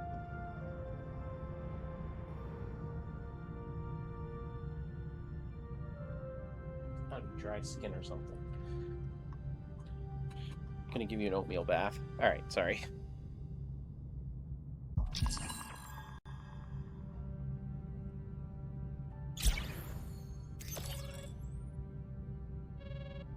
The Delta Hot Rod. I don't know if we're gonna do that today. I don't even know if I did that in the base game. Can't remember if it was out when I played the game. Moon in sight, Captain. Holding position. Transporter lock established. Beaming the molecules directly to the chamber. We've got them. Successful transport. Omega's last breath. The Renaissance chamber thrums with a heavy, dangerous vibration. Inside, the Omega molecules swirl in a volatile, cold blue glow. Only minutes separate subspace from being permanently shredded. An event that would regulate the Delta Quadrant to a permanent dark age. Captain Janeway must act now. Alright, the window is closing. We only get one shot at this. Initiate the neuralization sequence. Configuring sensors to emit inverse frequency. Targeting intra-atomic bonds. Commencing final discharge now. It's working. 11% of the molecules have been successfully dissolved. I can still stabilize the remaining molecules. I know how, if you would only allow me. I don't care if you can make it sing and dance. We're getting rid of it. I could have done this without your permission, but I chose to follow your command structure.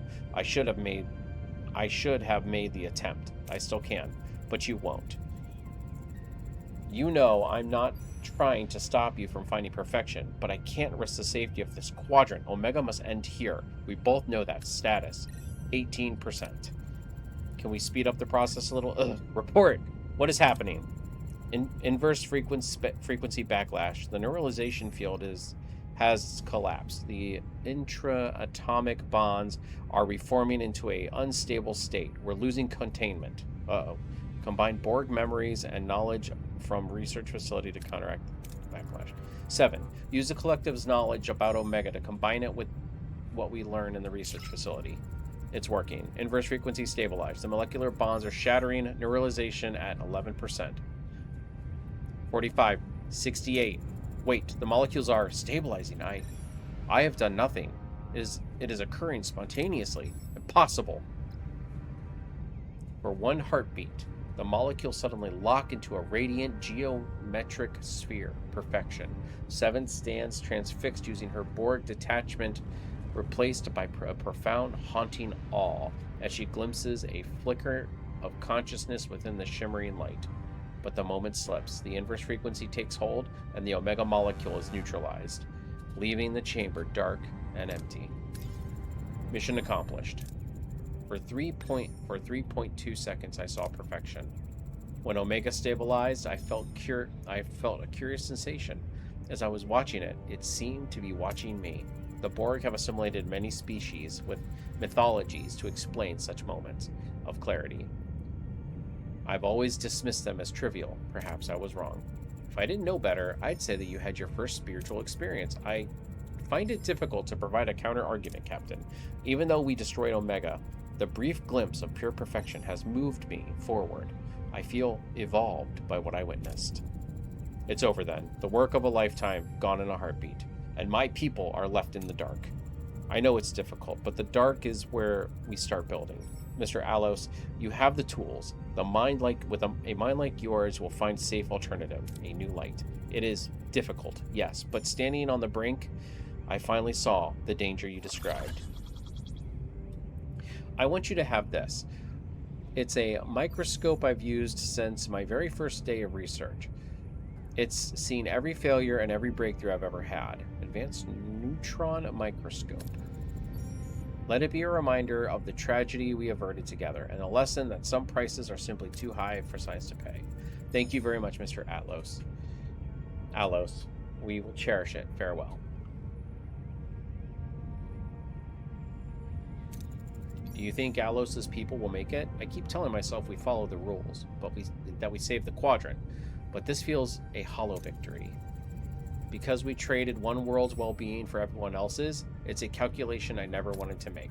Excuse me, Commander. I have to destroy the classified files and finalize the logs. Helm, return to our old course. Whew. Okay.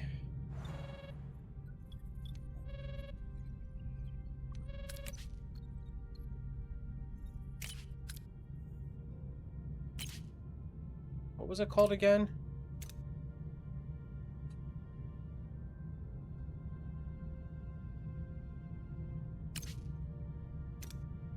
Oh yeah, I forgot about the astrometrics lab.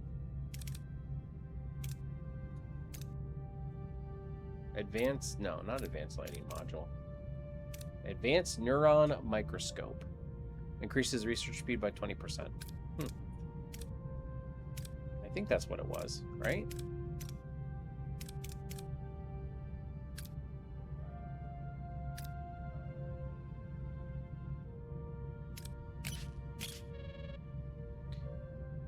Okay.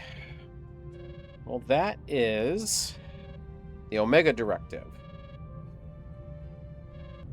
Sorry, I started the homestead mission before hitting record, but I didn't. This is the first thing. I just got here.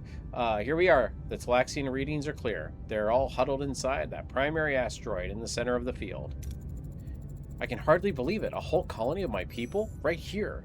I'm sure we'd have 1,000 things to discuss. Scan it? Sure. Scan the surroundings first. Scanning. I am picking up multiple impact craters and thermal residue. It appears the field has been subject to heavy bombardment. Furthermore, there is a total absence of defensive systems. For a colony this far from their homeworld, such lack of security is illogical. Hail them. USS Voyager. Council Regent Oxalon speaking.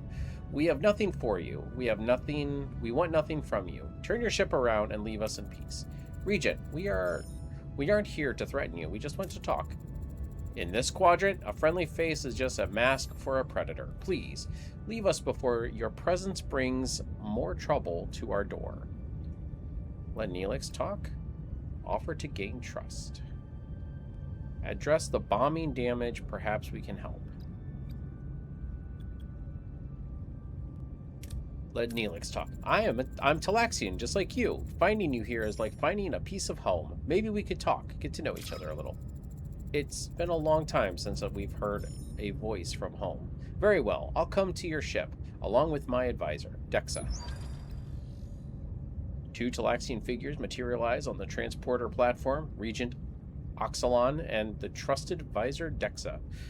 While Oxalon's face reflects a mixture of anxiety and suspicion, Dexa appears determined, as if she has been waiting for a long time for this moment. They're your people, Mr. Neelix. Why don't you do the honors? Me, Captain? Oh, you can count on me. You're our frickin' ambassador, dude. Like, what? What? Of course you're gonna. Welcome, Regent Oxalon, Dexa. I cannot tell you how good it is to see Talaxian faces again. My name is Neelix. Please, follow me. I've already prepared a light refreshment in the mess hall. Forgive our reluctance. We have had a few good experience from outsiders. You're already mentioned. I'm not wanting any more trouble on your doorstep. What kind of trouble are you talking about? The kind where we would appreciate your assistance. Careful, Dexa. No, Oxalon. We're well past the point of being picky about who our friends are. Outsiders usually just make things worse. Worse? How could things get any worse? I'm tired of running away. It's time we stood our ground, and if these people are willing to stand with us, I say we let them. Let us not get ahead of ourselves. I can see that you've been through a lot, but we are missing so many of the facts. Why don't you start from the beginning and explain the situation? 5 years ago, 500 of us settled on this asteroid.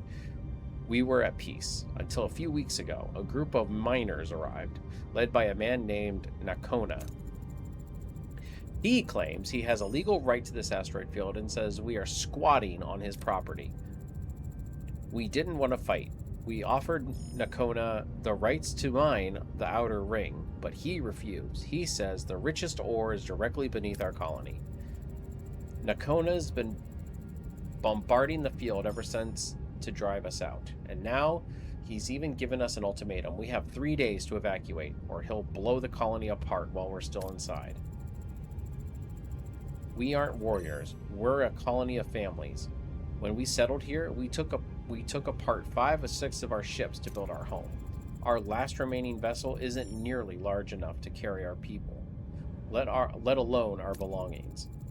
It's monstrous. This Narcona sounds like the sort of individual who would sell his own mother for a kilo of dilithium. Captain, we must intervene.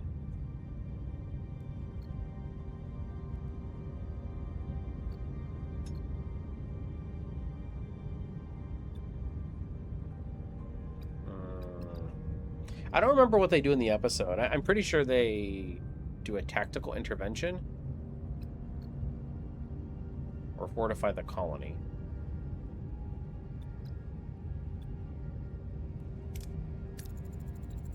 We can fortify your position and establish a multiphasic shield grid around the asteroid, the colony asteroid. A shield? That's exactly what we need. It means we aren't running, and we aren't hiding. We're standing our ground. Your kind of courage is exactly what a colony needs to survive, Dexa. It's truly inspiring, and it's rare to find someone who appreciates that spirit. We could use a man like you around here. Thank you, Captain. We must hurry. Narconia's ultimatum expires in just 2 days.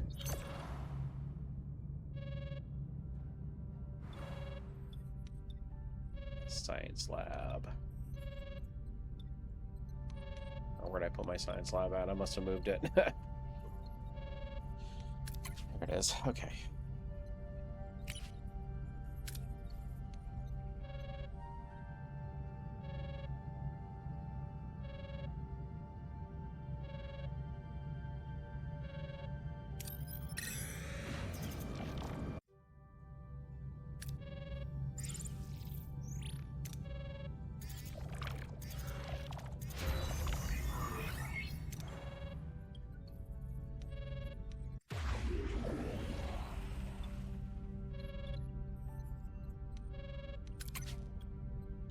God damn it.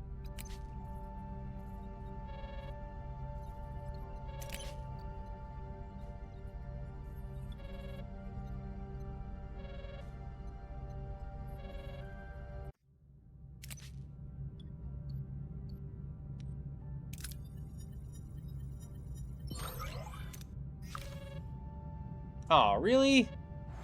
Assholes.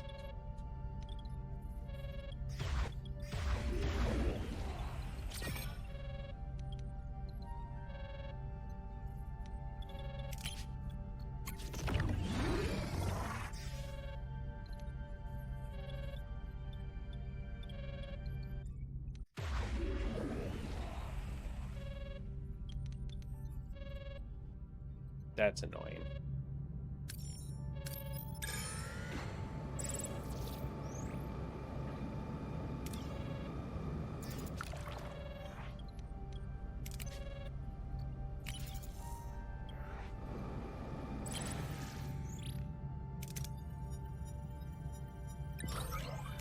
There we go. Got some more.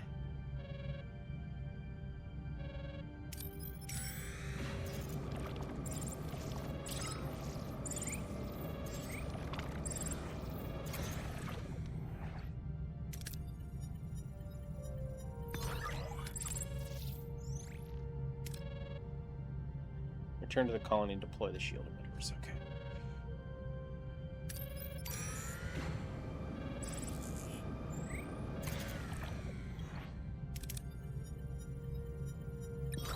Really?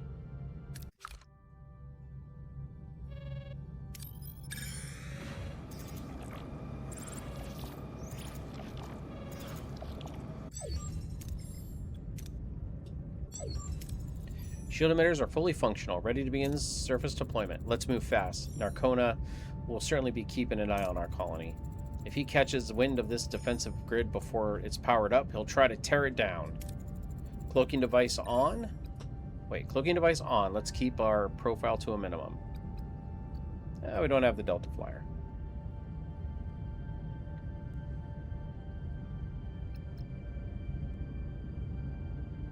Transport shield emitters to the asteroid surface.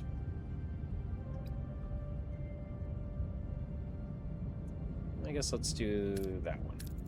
Lock onto the coordinates and beam those emitters directly to the crust. All emitters planted, grid online. Colony is completely protected. Oh, just in time. We've got a ship approaching.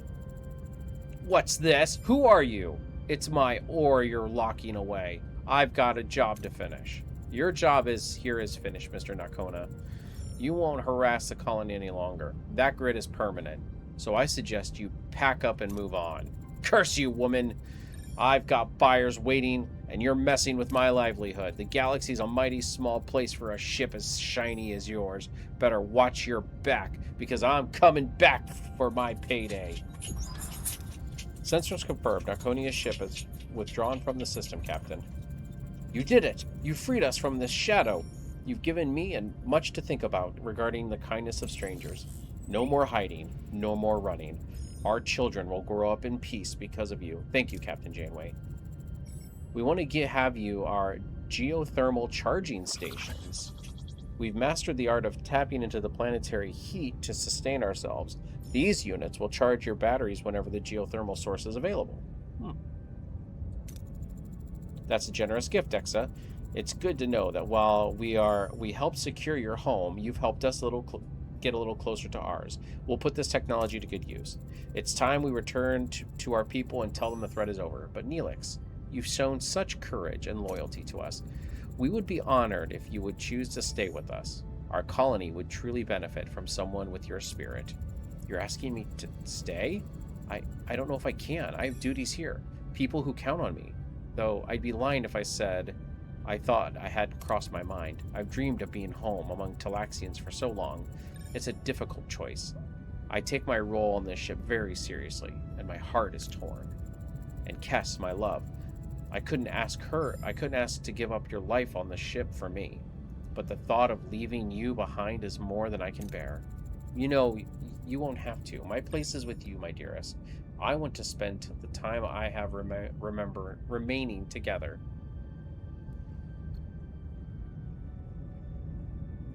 I mean, we could just do what they do in the episode.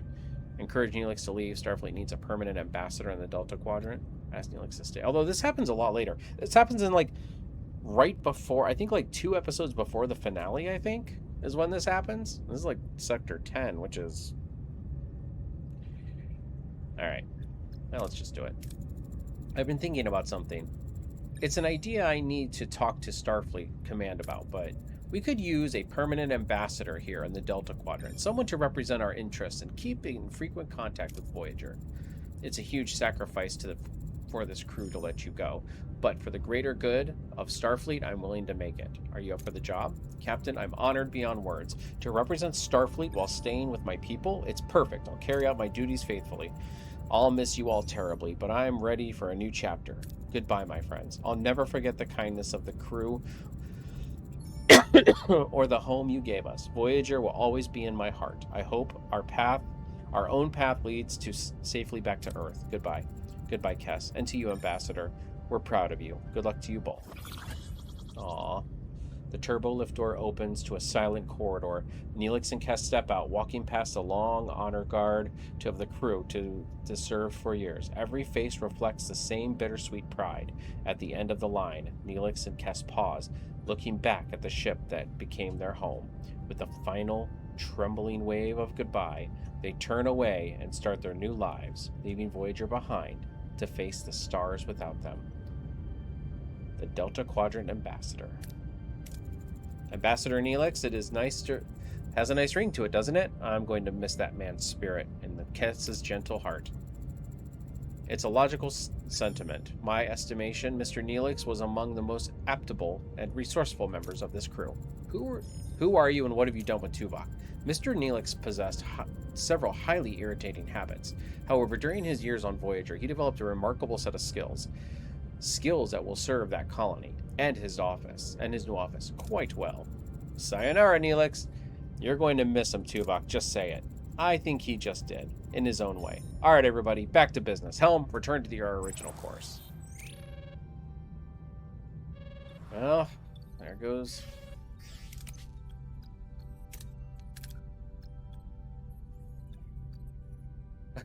I didn't know Kashyyyk was a cook. Let's do it. Kashyyy's now in the mess hall.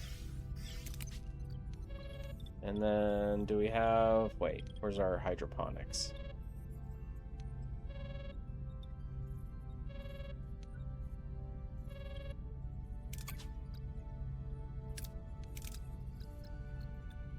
We don't really have anybody available for...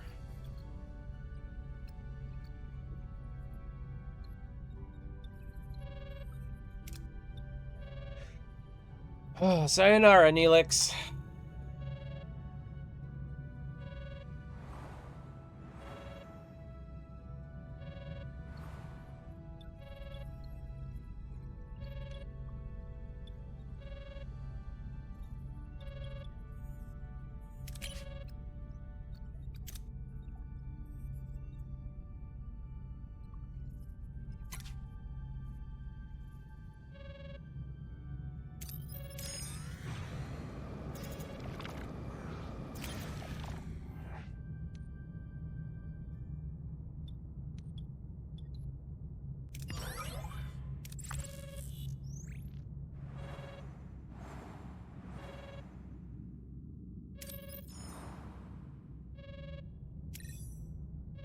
Dragon's Teeth. Yeah, I don't think that's what I'm looking for. What's the one I'm looking for? The last one? Ooh, I also want to check out the geothermal charging stations. What's it under? Geothermal charging stations. Probably under engineering, right? Yep, geothermal charging stations. Every time a point of interest event is concluded on a planet asteroid, each battery compartment charges by 10. And each large battery compartment charges by 40. Okay. Cool.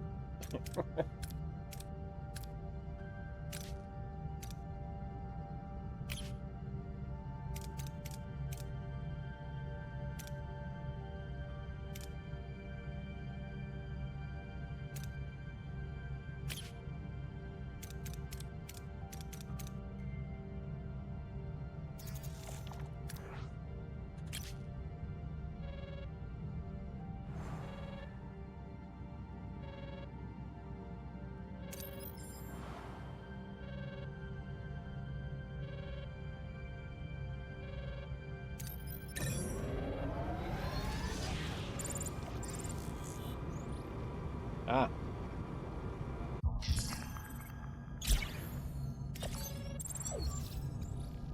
Ooh, World Eater. A shiver runs along the spines of everyone on the bridge. Voyager just entered a new system, and the sight before them is hauntingly beautiful, inspired by both respect and fear. Is this what we're looking for? Seen? Spatial anomaly 521, according to Starfleet's database. Gravitational clip, that rings a bell. One of those engulfed John. Oh, yes, okay.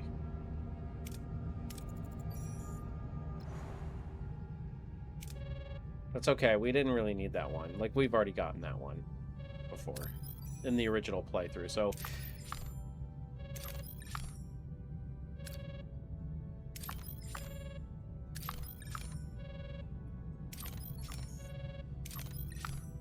Yes, I know. We could go see John Kelly and blah, blah, blah, but I'm wasting time on that right now.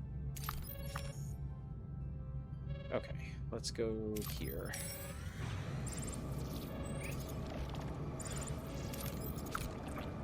Oh, crap. What are your orders, Captain? Kill them!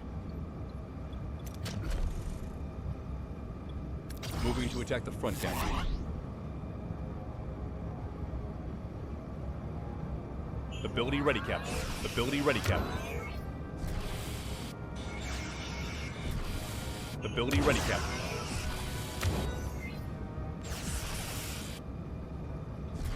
Enemy shields destroyed, Captain.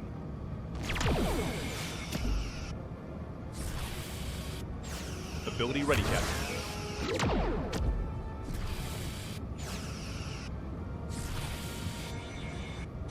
Ability ready, Captain. Ability ready, Captain. Ability ready, Captain.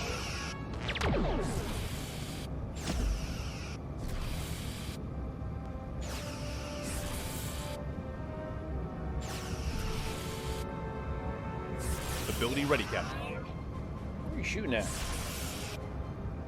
Ability ready, Captain. Ability ready, Captain. Ability ready, Captain.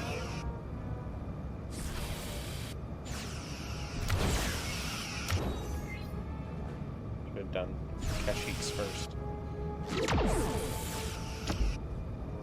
I wonder if they fixed the Borg where they don't surrender anymore, which would be nice Ability because ready, Captain. the Borg don't usually surrender. Yeah, I know, buddy. I'm coming. I know it's late. God, you're in...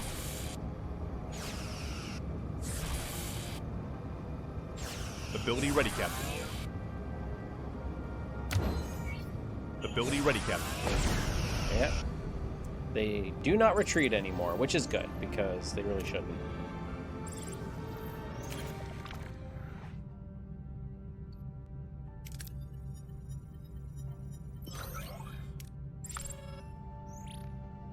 Dude, you've got scabs on your head, man.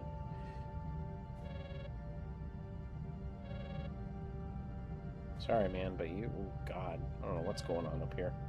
Alright.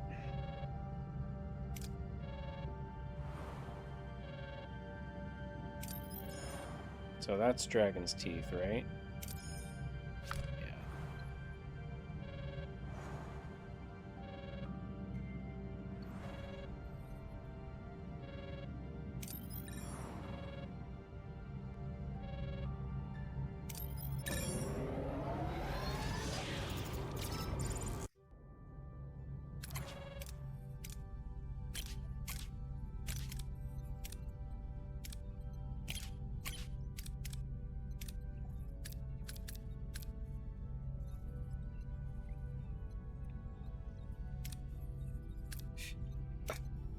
That'll save us some stuff.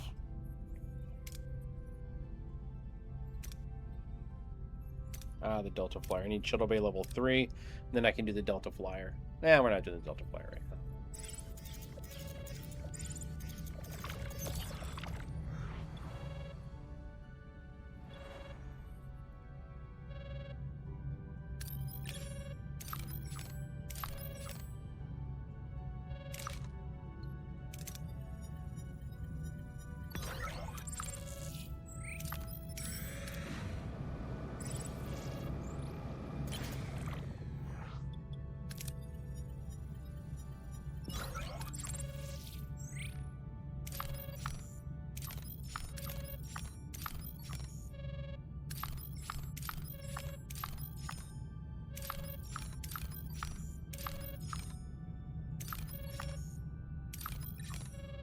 Okay.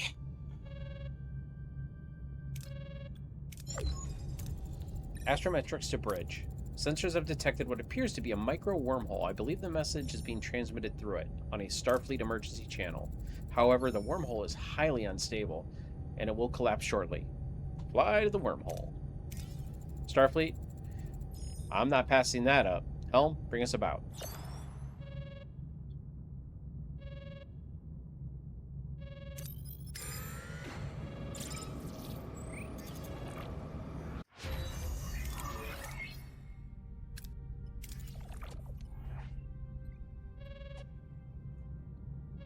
Okay.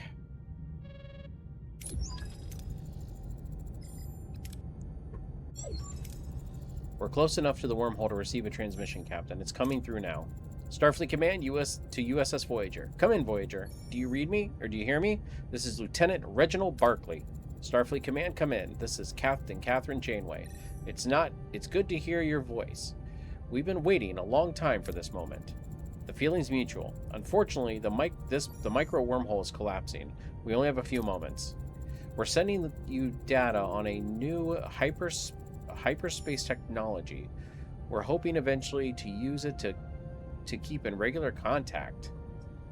Or subspace technology. There's someone else here who would like to say something. This is Admiral Paris. How are your people holding up? Very well, sir. They're holding strong. You'd be proud of Tom. I am. Tell him that. Tell him I miss him. I'm right here, Dad. I miss you too. The wormhole is collapsing. I want you all to know that we're doing everything we can to bring you home. We appreciate it, sir. Keep a docking bay open for us. We hope to see you soon. The wormhole has collapsed, Captain. Connection lost. The mess hall is electric with newfound hope. Glasses clink as the crew celebrates the brief miracle of connection to Earth and the promise of regular communication. Tonight, home doesn't feel like a dream. It feels like a heartbeat away. Anyone know this Barclay? First the wormhole, then his hyper subspace tech. I have to hand it to him. The guy's a genius. Lieutenant Barclay is a systems diagnostics at Starfleet Command. A bit introverted, but highly capable. He's had a rather colorful career, not to mention an unusual medical history. He's recovered from a variety of maladies, including transporter phobia and hollow addiction. He served on the Enterprise under Picard. That's all the proof of his competence I need. I finished analyzing the data Mr. Barclay sent. The hypersubspace technology is promising. He refers to it as a Pathfinder project. I believe we can look forward to future communication with Earth. Excellent news. You have your orders. Let's get to work.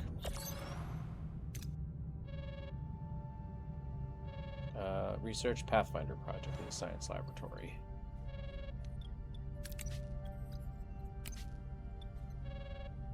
All right, let's go grab some resources while we do that.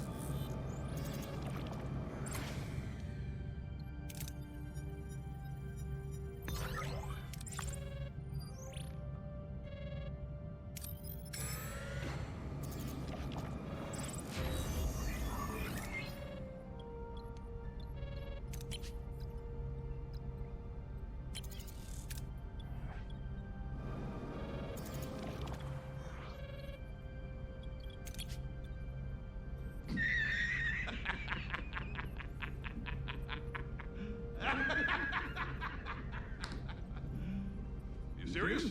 Yeah, I'm serious. What was I gonna do? Now I forgot what I was gonna do. Thanks a lot, Blackbird. Ooh, got a Borg nanite too. Reginald Barclay. Oh, that's what I was gonna do.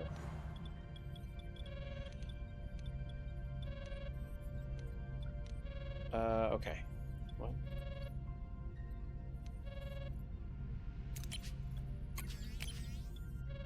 Trying to repair the hull.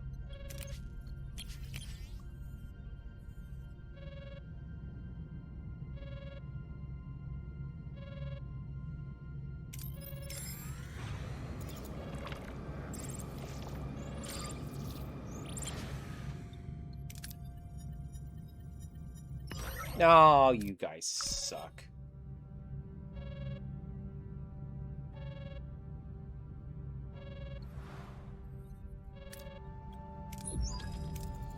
Astrometrics to bridge. Pathfinder project is online and stable. We've actually received our first transmission from Starfleet Command. There's just one problem. The data format is incompatible with our transceivers. They aren't equipped to store photonic data. The transmission includes a hologram? Yes, ma'am. But we can reroute the data stream to the holodeck's pattern buffer. We need to upgrade the buffer capacity first. Make the modifications. I'm on my way to the holodeck. Oh boy. Download complete. Enter the holodeck to meet the hologram.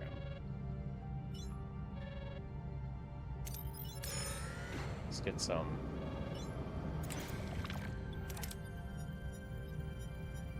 Seriously? What's wrong with... Why can't I just get shit? Here we go. Thank you. Alright. Let's go to the hall. Oh, no. Shimmering light snaps into focus, revealing the form of Reginald Barkley. Janeway expects an awkward, nervous diagnostician described in his files, but this hologram is standing tall, beaming with radiant, confident smile. Lieutenant Barkley? No, but he did design me. I'm a walking, talking, problem-solving, interactive hologram. You can call me Reg. I never met the lieutenant, but his files suggest he was socially reserved. Well, he is. It's always bothered him that he froze up in a crowd, so he programmed me to be the life of the party instead. I've been looking forward to working with you.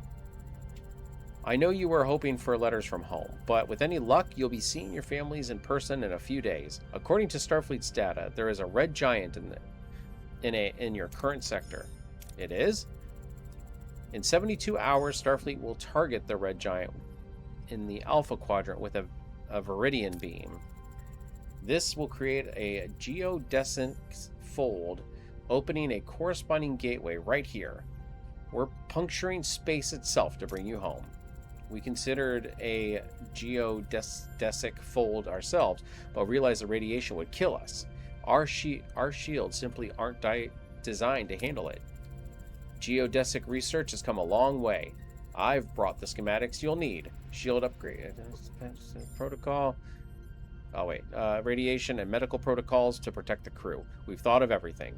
All right, well. Lieutenant Barkley did not mention you during our initial contact. We spoke only for a regular contact, not a shortcut to Earth. Well, Lieutenant Barkley didn't want to raise your hopes in case the plan didn't live up to expectations. But luckily for you, it surpassed them. Any other ship, I'd be skeptical, but this is Voyager, the miracle ship. You've survived the Kazon, the Hirogen, even the Borg. With a little teamwork, I know you can pull off one more miracle to get you home. There's just one more thing. Of course you can borrow my mobile emitter, Reg. You need to be mobile to help with the preparation. Just make sure to return it when you reach Earth. Naturally, Doctor. Oh, Lieutenant Barkley's behalf, I thank you. I'd also love to see those medical files. Geodesic radiations is largely unexplored. I'm curious to see how Starfleet manages to circumvent it. Perhaps I could offer my humble opinion. No need to stress, Doctor. Starfleet's best have already made it foolproof. Well, duty calls. So much to do before the fold opens. See you around. Right, I'll just stay here then. If you find that you need a hand after all, I'm off. And off he goes.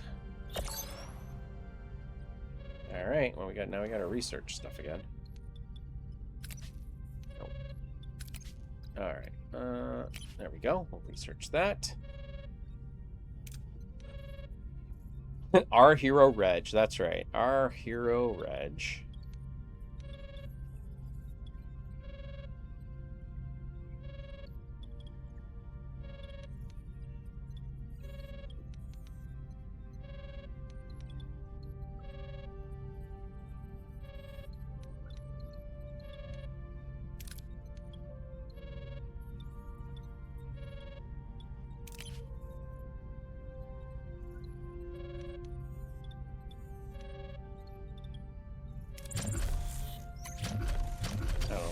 bothering. All right.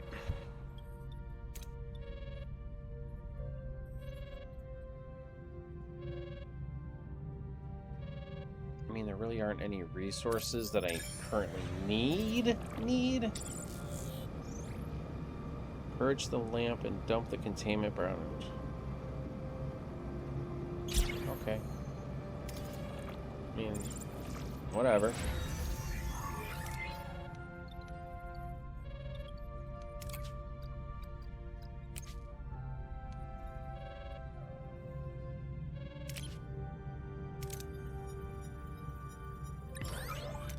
Nice.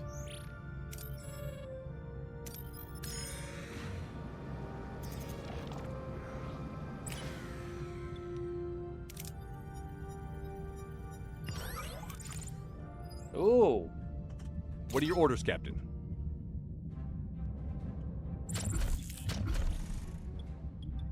Moving to attack the starboard side. Ability ready, Captain. Ability ready, Captain.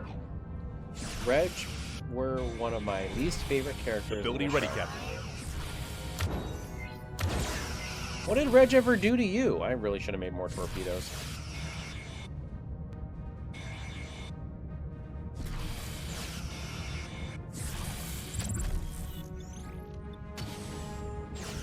Ability ready, Captain. Shields down, Captain. We've lost a subsystem, Captain. Oh, damn. Ability ready, I wasn't Captain. paying attention. Shit. Ability ready, Captain. Ability ready, Captain. Enemy shields destroyed, Captain. Enemy shields destroyed, Captain. Say time to... Ability ready, Captain. Shields down, Captain. Ability ready, Captain.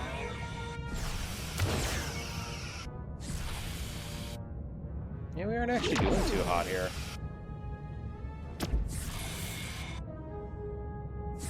Enemy shields. Ability ready, Captain. Ability ready, Captain. Ability ready, Captain.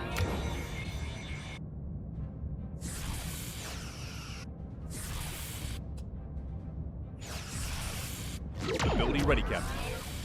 Ability ready, Captain.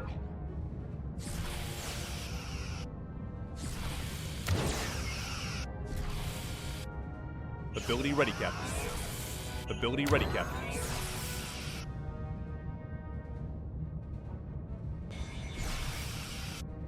Ability ready, Captain. There we go. Got him. Ability ready, Captain. Enemy shields destroyed, Captain. Yeah, definitely need to make more torpedoes. Ability ready, Captain. He never seemed to be able to man up even when it really Enemy shields needed destroyed, Captain. no redeem arc. Yeah, Ability well, ready, Captain. Enemy shields destroyed, Captain. I really should have destroyed the other probe. Like that regular board probe first. It would have... Ability ready, Captain. Ability ready, Captain. Definitely the Borg don't retreat, which is nice, because that was my big complaint about the Borg. Like, since when did the Borg ever retreat? They don't care enough about their ships, probes, drones, like anything to actually retreat. They would rather go down collecting data than... Okay.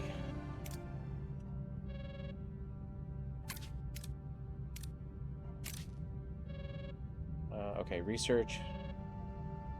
Okay. Oh, wow.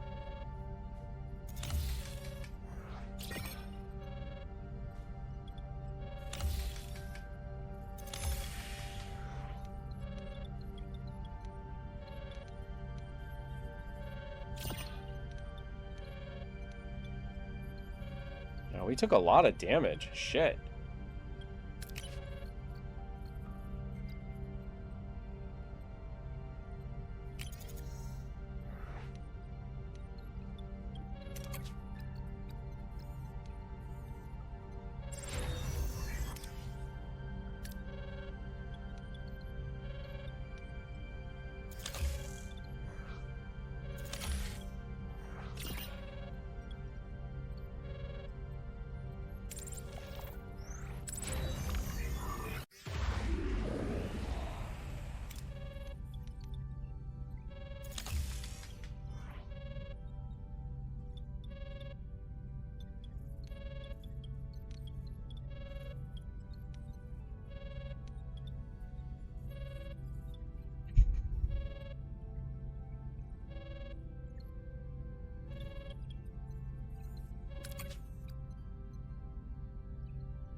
God, they're all damaged.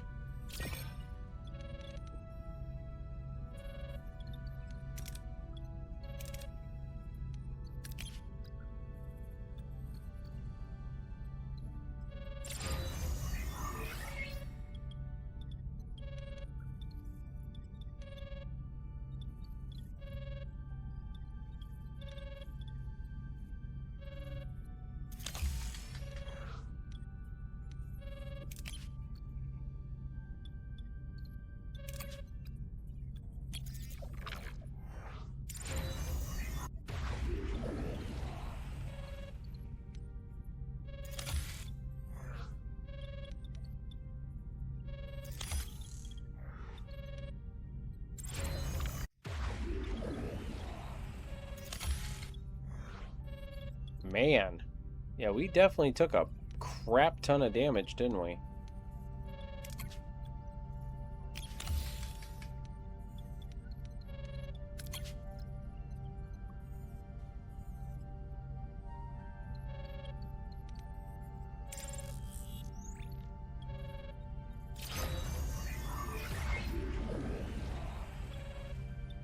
Okay. Doctor wants to talk urgently. Accept his incoming comms. Okay. That's a good synopsis. Wait, basically he could do some good and did some, I guess, but I'd never want the guy watching my back. That is my impression of his character anyway. Yeah, I mean, you're not wrong. Is there a emergency doctor, or have you just developed a sudden passionate hobby for testing my comm badge? A side effect of being tethered to these four walls while Reg is out seeing the ship with my mobile emitter. I have to rely on persistence to get your attention. I take it you're still annoyed about being locked out of the research. Me? Annoyed? Ha! Don't be ridiculous. I'm a professional, not a petulant child, and I am far above such petty trifles. You snooped, didn't you? And what I saw looked highly questionable. My analysis suggests that the inoculation is incomplete. It's theoretically impossible to cover every geodesic radiation variant. If even one slips through, the entire crew is at risk. I don't think Reg is doing this intentionally, but a mistake has been made, and it could be indicative of a much larger flaw. I strongly urge you to run a full diagnostic on his program. I agree. I'm not betting the crew on a glitch. I'll authorize a full diagnostic. Meet me in the holodeck. Can I use Reg? Is he like a crew member? Wait.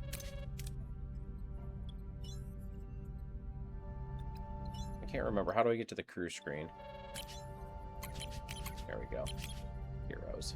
Oh, Chakotay. Oh, wow. Koshka's severely injured. Oh, and Kessin Neelix left. Man, look at this. I got nobody. I got these two guys. That's it.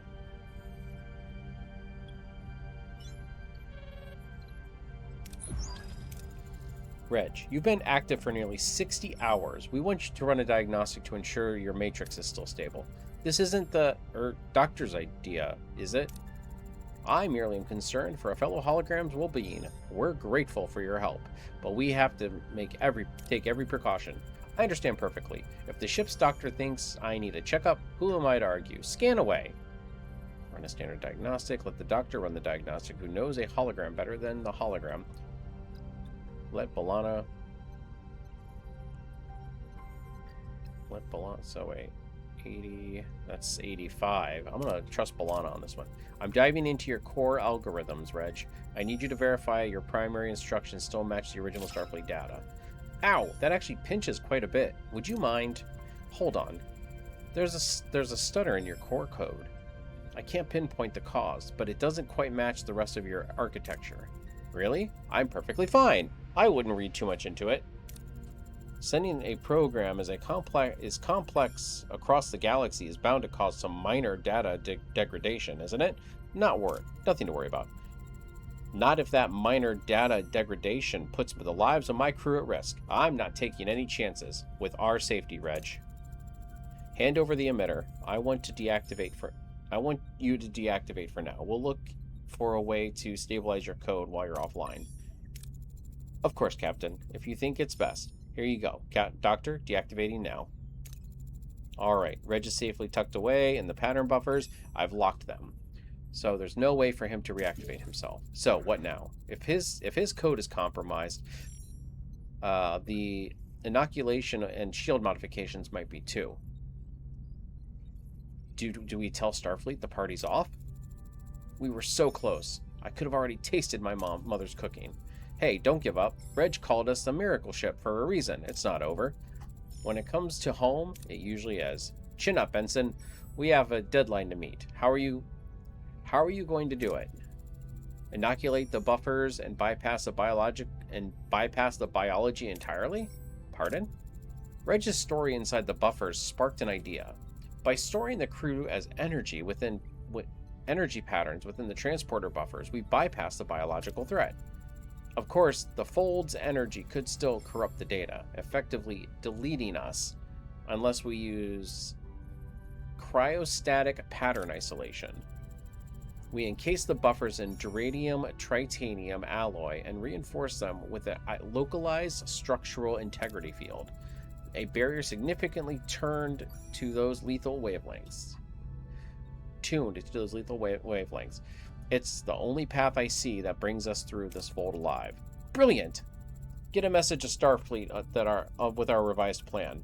Once the blueprints for the cryostatic isolations are finished, transmit them immediately. Get to work. Okay, so now we got to research that. A lot of research going on. Well, we'll do one more.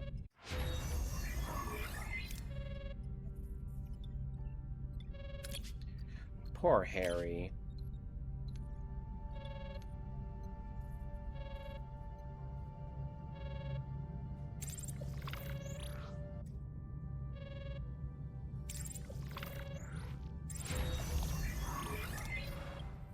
Alright, and then we have to craft it.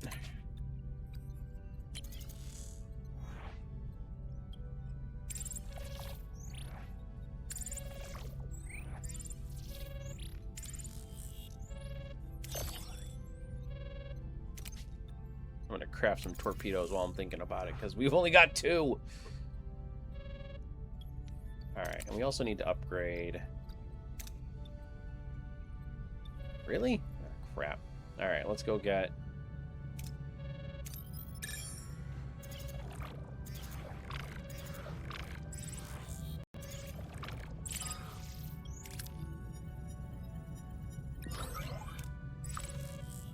Where's the red giant at?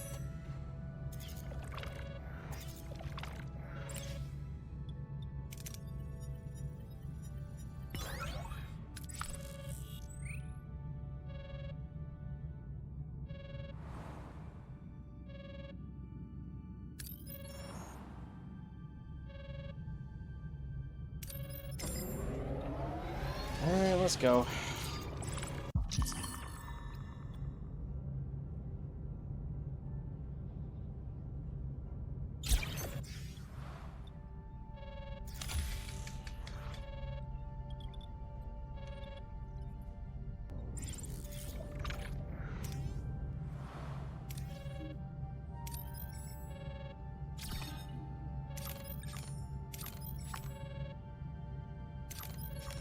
You really should be able to push, like, I don't know, like the up button to mute that. Like, God, it's so annoying. Well, I guess you can't do the up button. I guess you can't do that button either. But still, there's got to be a way to mute that stupid alarm. They really should make a way to mute that stupid alarm. If you guys are watching this, whoever made this game, I don't remember who made this game. Daedalus? Is that who it was? Give us a mute button.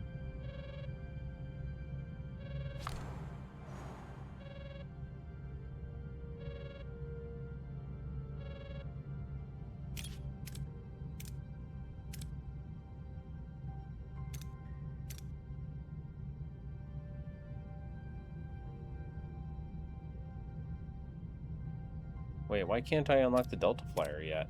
Oh, because I have to... Okay.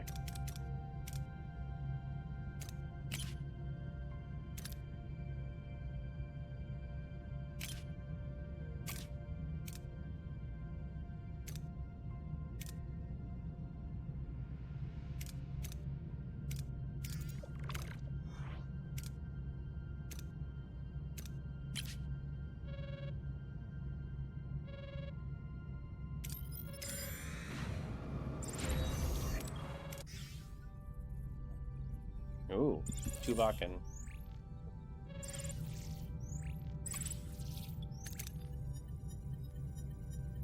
Really? God, you guys suck.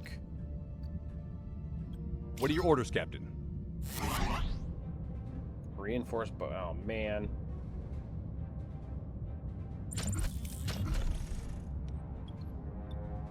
Move ability ready, Captain. Ability ready, Captain. Ability ready, Captain.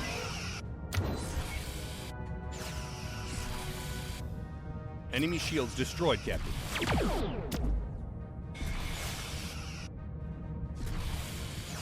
Ability ready, Captain. Moving to attack the aft, Captain. Ability ready, Captain. Ability ready, Captain. Ability ready, Captain. Enemy shields destroyed, Captain.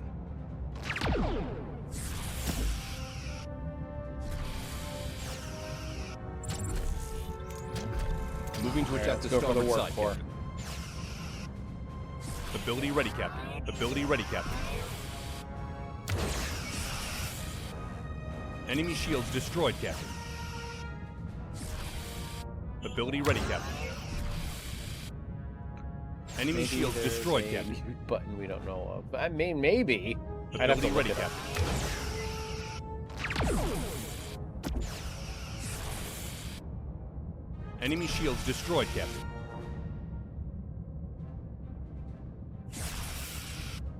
Ability ready, Captain.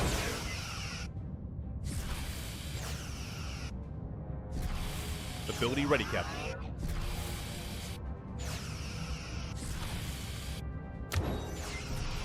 Ability ready, Captain.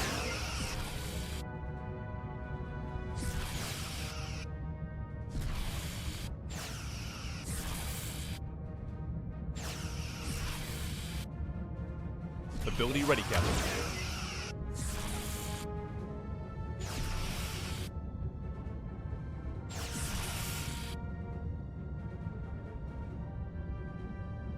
Ability ready, Captain. Oh, yeah.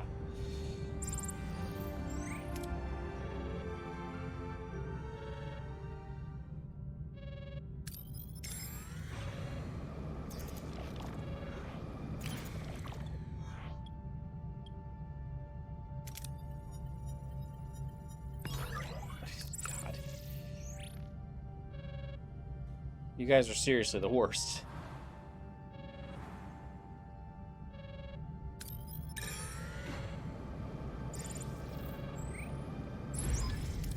Captain, we've reached our destination. We're in position. Captain, safe distance from the Red Giant and ready to engage the Vetrion beam. Autopilot locked in and loaded. Just give the word. Buffer units are reinforced and structural integrity fields are live. All decks report clear. Everyone is at their assigned transporter unit. Fire the Vetrion beam. The Veteron beam. All right, let's hope Starfleet's timing was good as ours.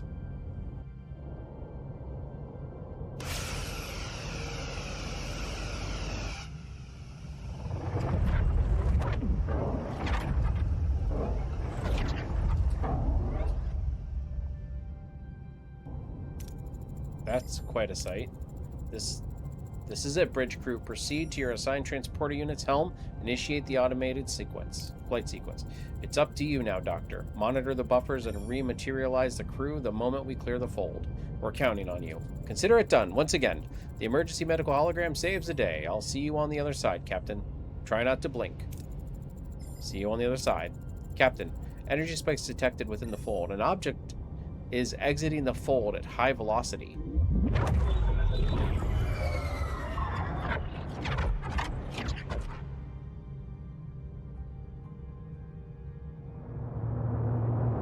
Oh boy. I don't believe it. That's a Ferengi Marauder. Stop the autopilot. Bridge crew, back to your stations. Now. What on earth is going on? Captain, the Red Giant is destabilizing due to our fold's energy draw. It's entering a nova phase. Our way home, but I don't get it. How did these Ferengi survive the transit? I am detecting a cryostatic pattern isolation on board their vessel. What? That can't be. We transmitted the specifications in an encrypted package to Starfleet via Pathfinder. I want answers, and I want them now. Hail them. Greetings! What a delightful surprise! A Federation vessel out here in the middle of wherever this is. How marvelous! Call me Nunk. With whom do I have the honor? I'm Captain Catherine Janeway of the Federation Starship Voyager, and I want to know how you got your hands on our cryostatic pattern isolation, and what you're doing in the Delta Quadrant. Delta Quadrant? The Delta Quadrant? My lobes must be failing me. No, Captain. You see, we're on our way to Ferenginar, rushing home for the sacred marketplace. We must have taken a very wrong turn at the Bajoran wormhole. This space tunnel popped up and we thought we'd take a shortcut. You know how it is. Time is latinum. A wrong turn that brought you 30,000 light years, using a technology we just invented. Pure coincidence. On my mother's grave, may she remain unclothed and silent. Oh God. We bought the plans fair and square from a Bolian merchant. We had no idea it was yours. Truly, we're just poor, lost traders. Ferengi, just throw money at it and survive. Perhaps we could beam over and compare charts. Personal courtesy. First 10 minutes are free. By all means, beam over. I'm taking you into custody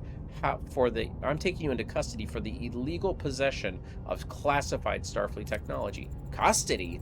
Don't be ridiculous. We didn't jump through that fold just to get arrested by Starfleet anyway. You can't imagine the fortune we invested just to get to you. I'm not leaving without my prize. Captain, they are loading their weapon systems. Battle stations. Ooh, we get to fight the Ferengi. What are your orders, Captain? Let's do this. I am excited to fight the Ferengi. Moving to attack the port side, Captain. I have 3 fucking torpedoes. Ability ready, Captain. Ability ready, Captain. Ability ready, Captain. But I love the fact we're fighting the Ferengi Marauder. That would explain where the Ferengi Marauder on the thing came from, on the cover or Ability whatever. ready, Captain. God, they have huge shields. 350? Ability ready, Captain. Ability ready, Captain.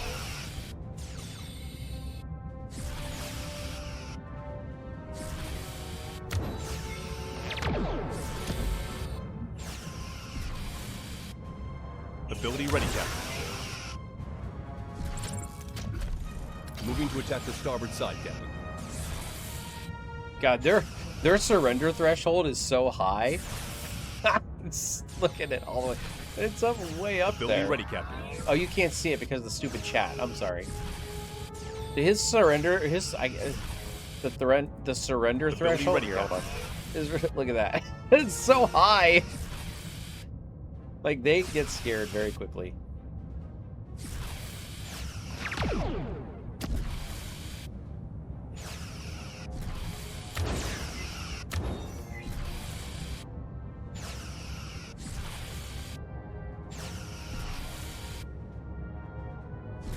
There we go. Ferengi Marauder disabled, Captain. Astrometrics to bridge. Captain, I'm receiving a transmission via Pathfinder link. It's originating from Starfleet Command. On screen. Oh, Reginald, you idiot. You've really messed up this time. This is a disaster. Wait, is it on? Is the light? Oh, right. Voyager, I hope this message reaches you in time. Do not trust the hologram. Ferengi infiltrated the Pathfinder link. I was compromised by a spy, and they've sabotaged the program I sent you. They plan to lure you to the geodesic fold so they could scavenge your Borg cruise nanoprobes once you arrived, dead, in the Alpha Quadrant. We uncovered their scheme just in time. When we moved to intercept their marauder, they had taken a suicide leap into the fold. They chose death over surrender. It's unthinkable. Anyway, you have to shut down the hologram immediately. I am so incredibly sorry. Barkley out. Well, that certainly puts a different spin on things. I'd say it's a typical Tuesday, but murdering an entire crew for some nanoprobes, you've got to admire the hustle. Even if it is terrifying, Ferengi greed shows no bounds. Barkley believes the Ferengi died in the fold. He doesn't know about our Pathfinder, our pattern isolation tech. Our schematics never reached Starfleet. It seems the Ferengi didn't just intercept the hologram. They'll have to answer for a lot. Hail them again. Ah, Captain, you fight with such spirit. Remarkable. I expected nothing less from the courageous Starfleet captain. But look! We've caught each other on the wrong foot. A simple misunderstanding. We didn't know the way home would collapse. Now we're both stuck in the same leaky bucket. Why hold a grudge? Our friendship could be legendary, profitable. We have holds full of redefined dilithium that could be yours. What do you say, Captain? Partners? We fly home together as allies. Does that sound like a deal? Arrest them and dismantle their ship. Take dilithium and use Ferengi as allies. Why not? You're right, Mr. Nunk. We are in the same bucket. And Voyager could use the dilithium. I'll accept your alliance on my terms. What are you doing, Captain? They tried to harvest our crew for profit. Now you're inviting them to fly wingman? A wise choice. A profitable choice. Don't celebrate yet, Mr. Nunk. I won't forget that you tried to kill us a handful of nanoprobes. Transfer the dilithium and stay on our tail. If you try to bolt, we'll disable your engines before you can blink. And the second we cross into Federation space, I'm handing you over to the authorities. The authorities? That's years away. A lot can change in a decade, Captain. Markets shift. Memories fade. Maybe you'll grow a heart by then. But for now, fine. I agree. The dilithium has been beamed aboard, and the Marauder is under constant surveillance, Captain. However, I must note that keeping them as allies is a significant risk. Their crimes warrant a cell, not a partnership. A temporary partnership, Lieutenant, practically over protocol. But do not worry. They'll have their day in court once we're home. Now, excuse me, I'll send a message to Barkley to clear things up. He must be a nervous wreck. Then we'll take care of Reg.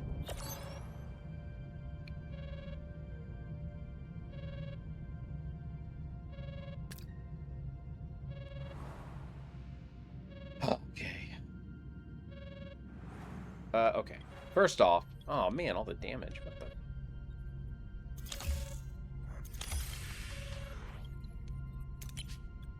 More torpedoes. We need more torpedoes.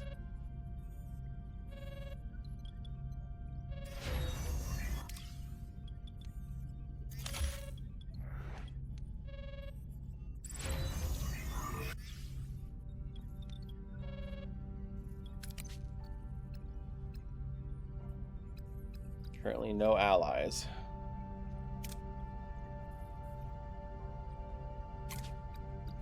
Dude, that Ferengi Marauder was actually pretty ballsy. I mean, it's pretty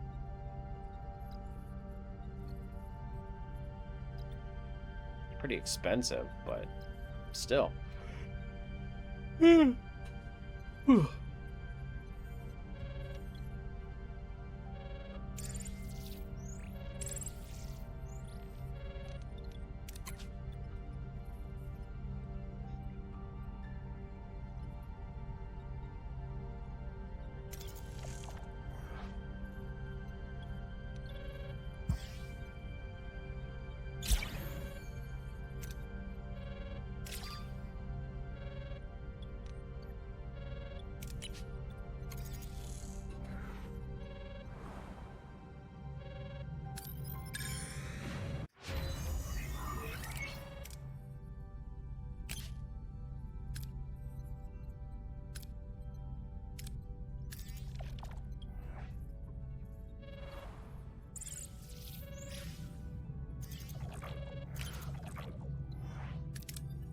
Come on, baby. Come on, baby. No, no. Okay, good. Cool.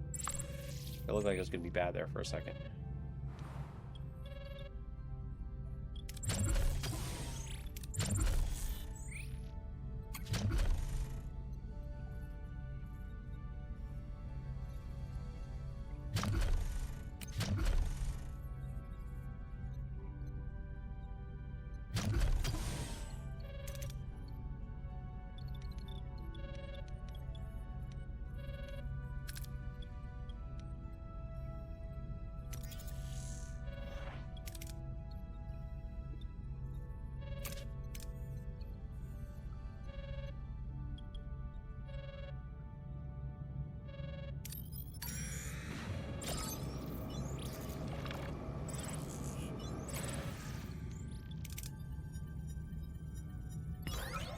You guys suck.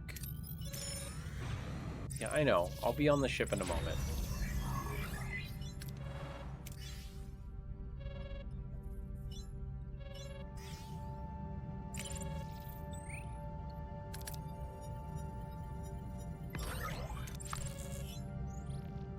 Alright, let's go. Alright, let's get started. Security protocols are active. All digital egress points are locked down, and the containment field is in place. We're ready to attempt restoring Lieutenant Barclay's original program. Computer, load reg.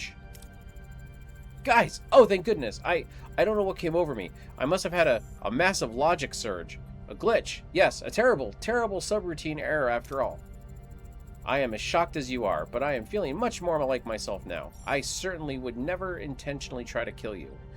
So we can just forget this little homicidal phase. Cut the act, Reg. I've mapped every malicious line of code the Ferengi inserted into your personality. They were thorough. I'll give them that, but the game is over. Game? Ferengi? My dear Lieutenant, you must have misread the diagnostic. Ah, I know. It must be a prank. That's it. You're testing the new guy. Very clever. Very convincing. But let's be serious now. Computer, mute Reg. Much better. Alright, Captain. Here's what I found when I dove into his code. The Ferengi didn't just implant their mission parameters, they upgraded his social algorithms so we'd lower our guard. However, that upgrade is suppressing his original medical subroutines. I can strip away the charisma and revert him to his original program, engineer and medicine, or we can keep the personality he has now along with the engineering skill. Your call. Wait, so restore his medical subroutine, unlock Reg as a hero with engineering and medicine. Keep his charismatic subroutine, unlock Reg as a hero with engineering diplomacy. Now let's do engineering and medicine. I want Reg, Lieutenant Barclay intended us to have. Restore his medical subroutines. Reinitializing the original matrix. I actually missed those impressions during lunch. But it's done. Computer, reload Reg. What happened? My subroutines feel itchy. Is that possible? I should probably run a self-diagnostic or check with the doctor. It's a relief to me that, again, I think that charming version felt like a wonderful dream, but wasn't really me, was he? I apologize for the danger he put you in. Apology accepted. We know that it wasn't you in the driver's seat. We're happy to have you the right version on our side now.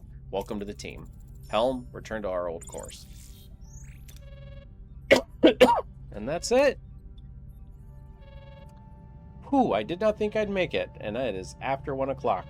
All right, let's say goodbye to YouTube really quick. YouTube, thank you very much for joining us here today. That is the Delta Chronicles DLC.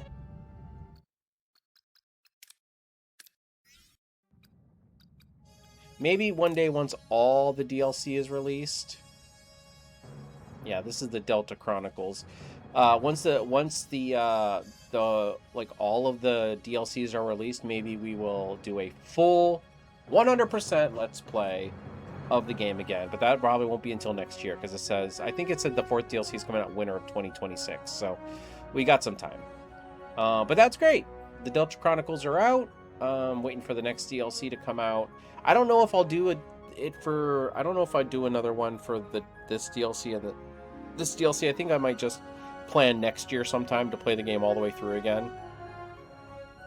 But yeah, That's Delta Chronicles. So, YouTube, with all that being said, thank you very much for joining me here today. If you haven't already, please like, share, and subscribe to Milquetoast Gaming, and I will catch you in the next one. Live long and prosper.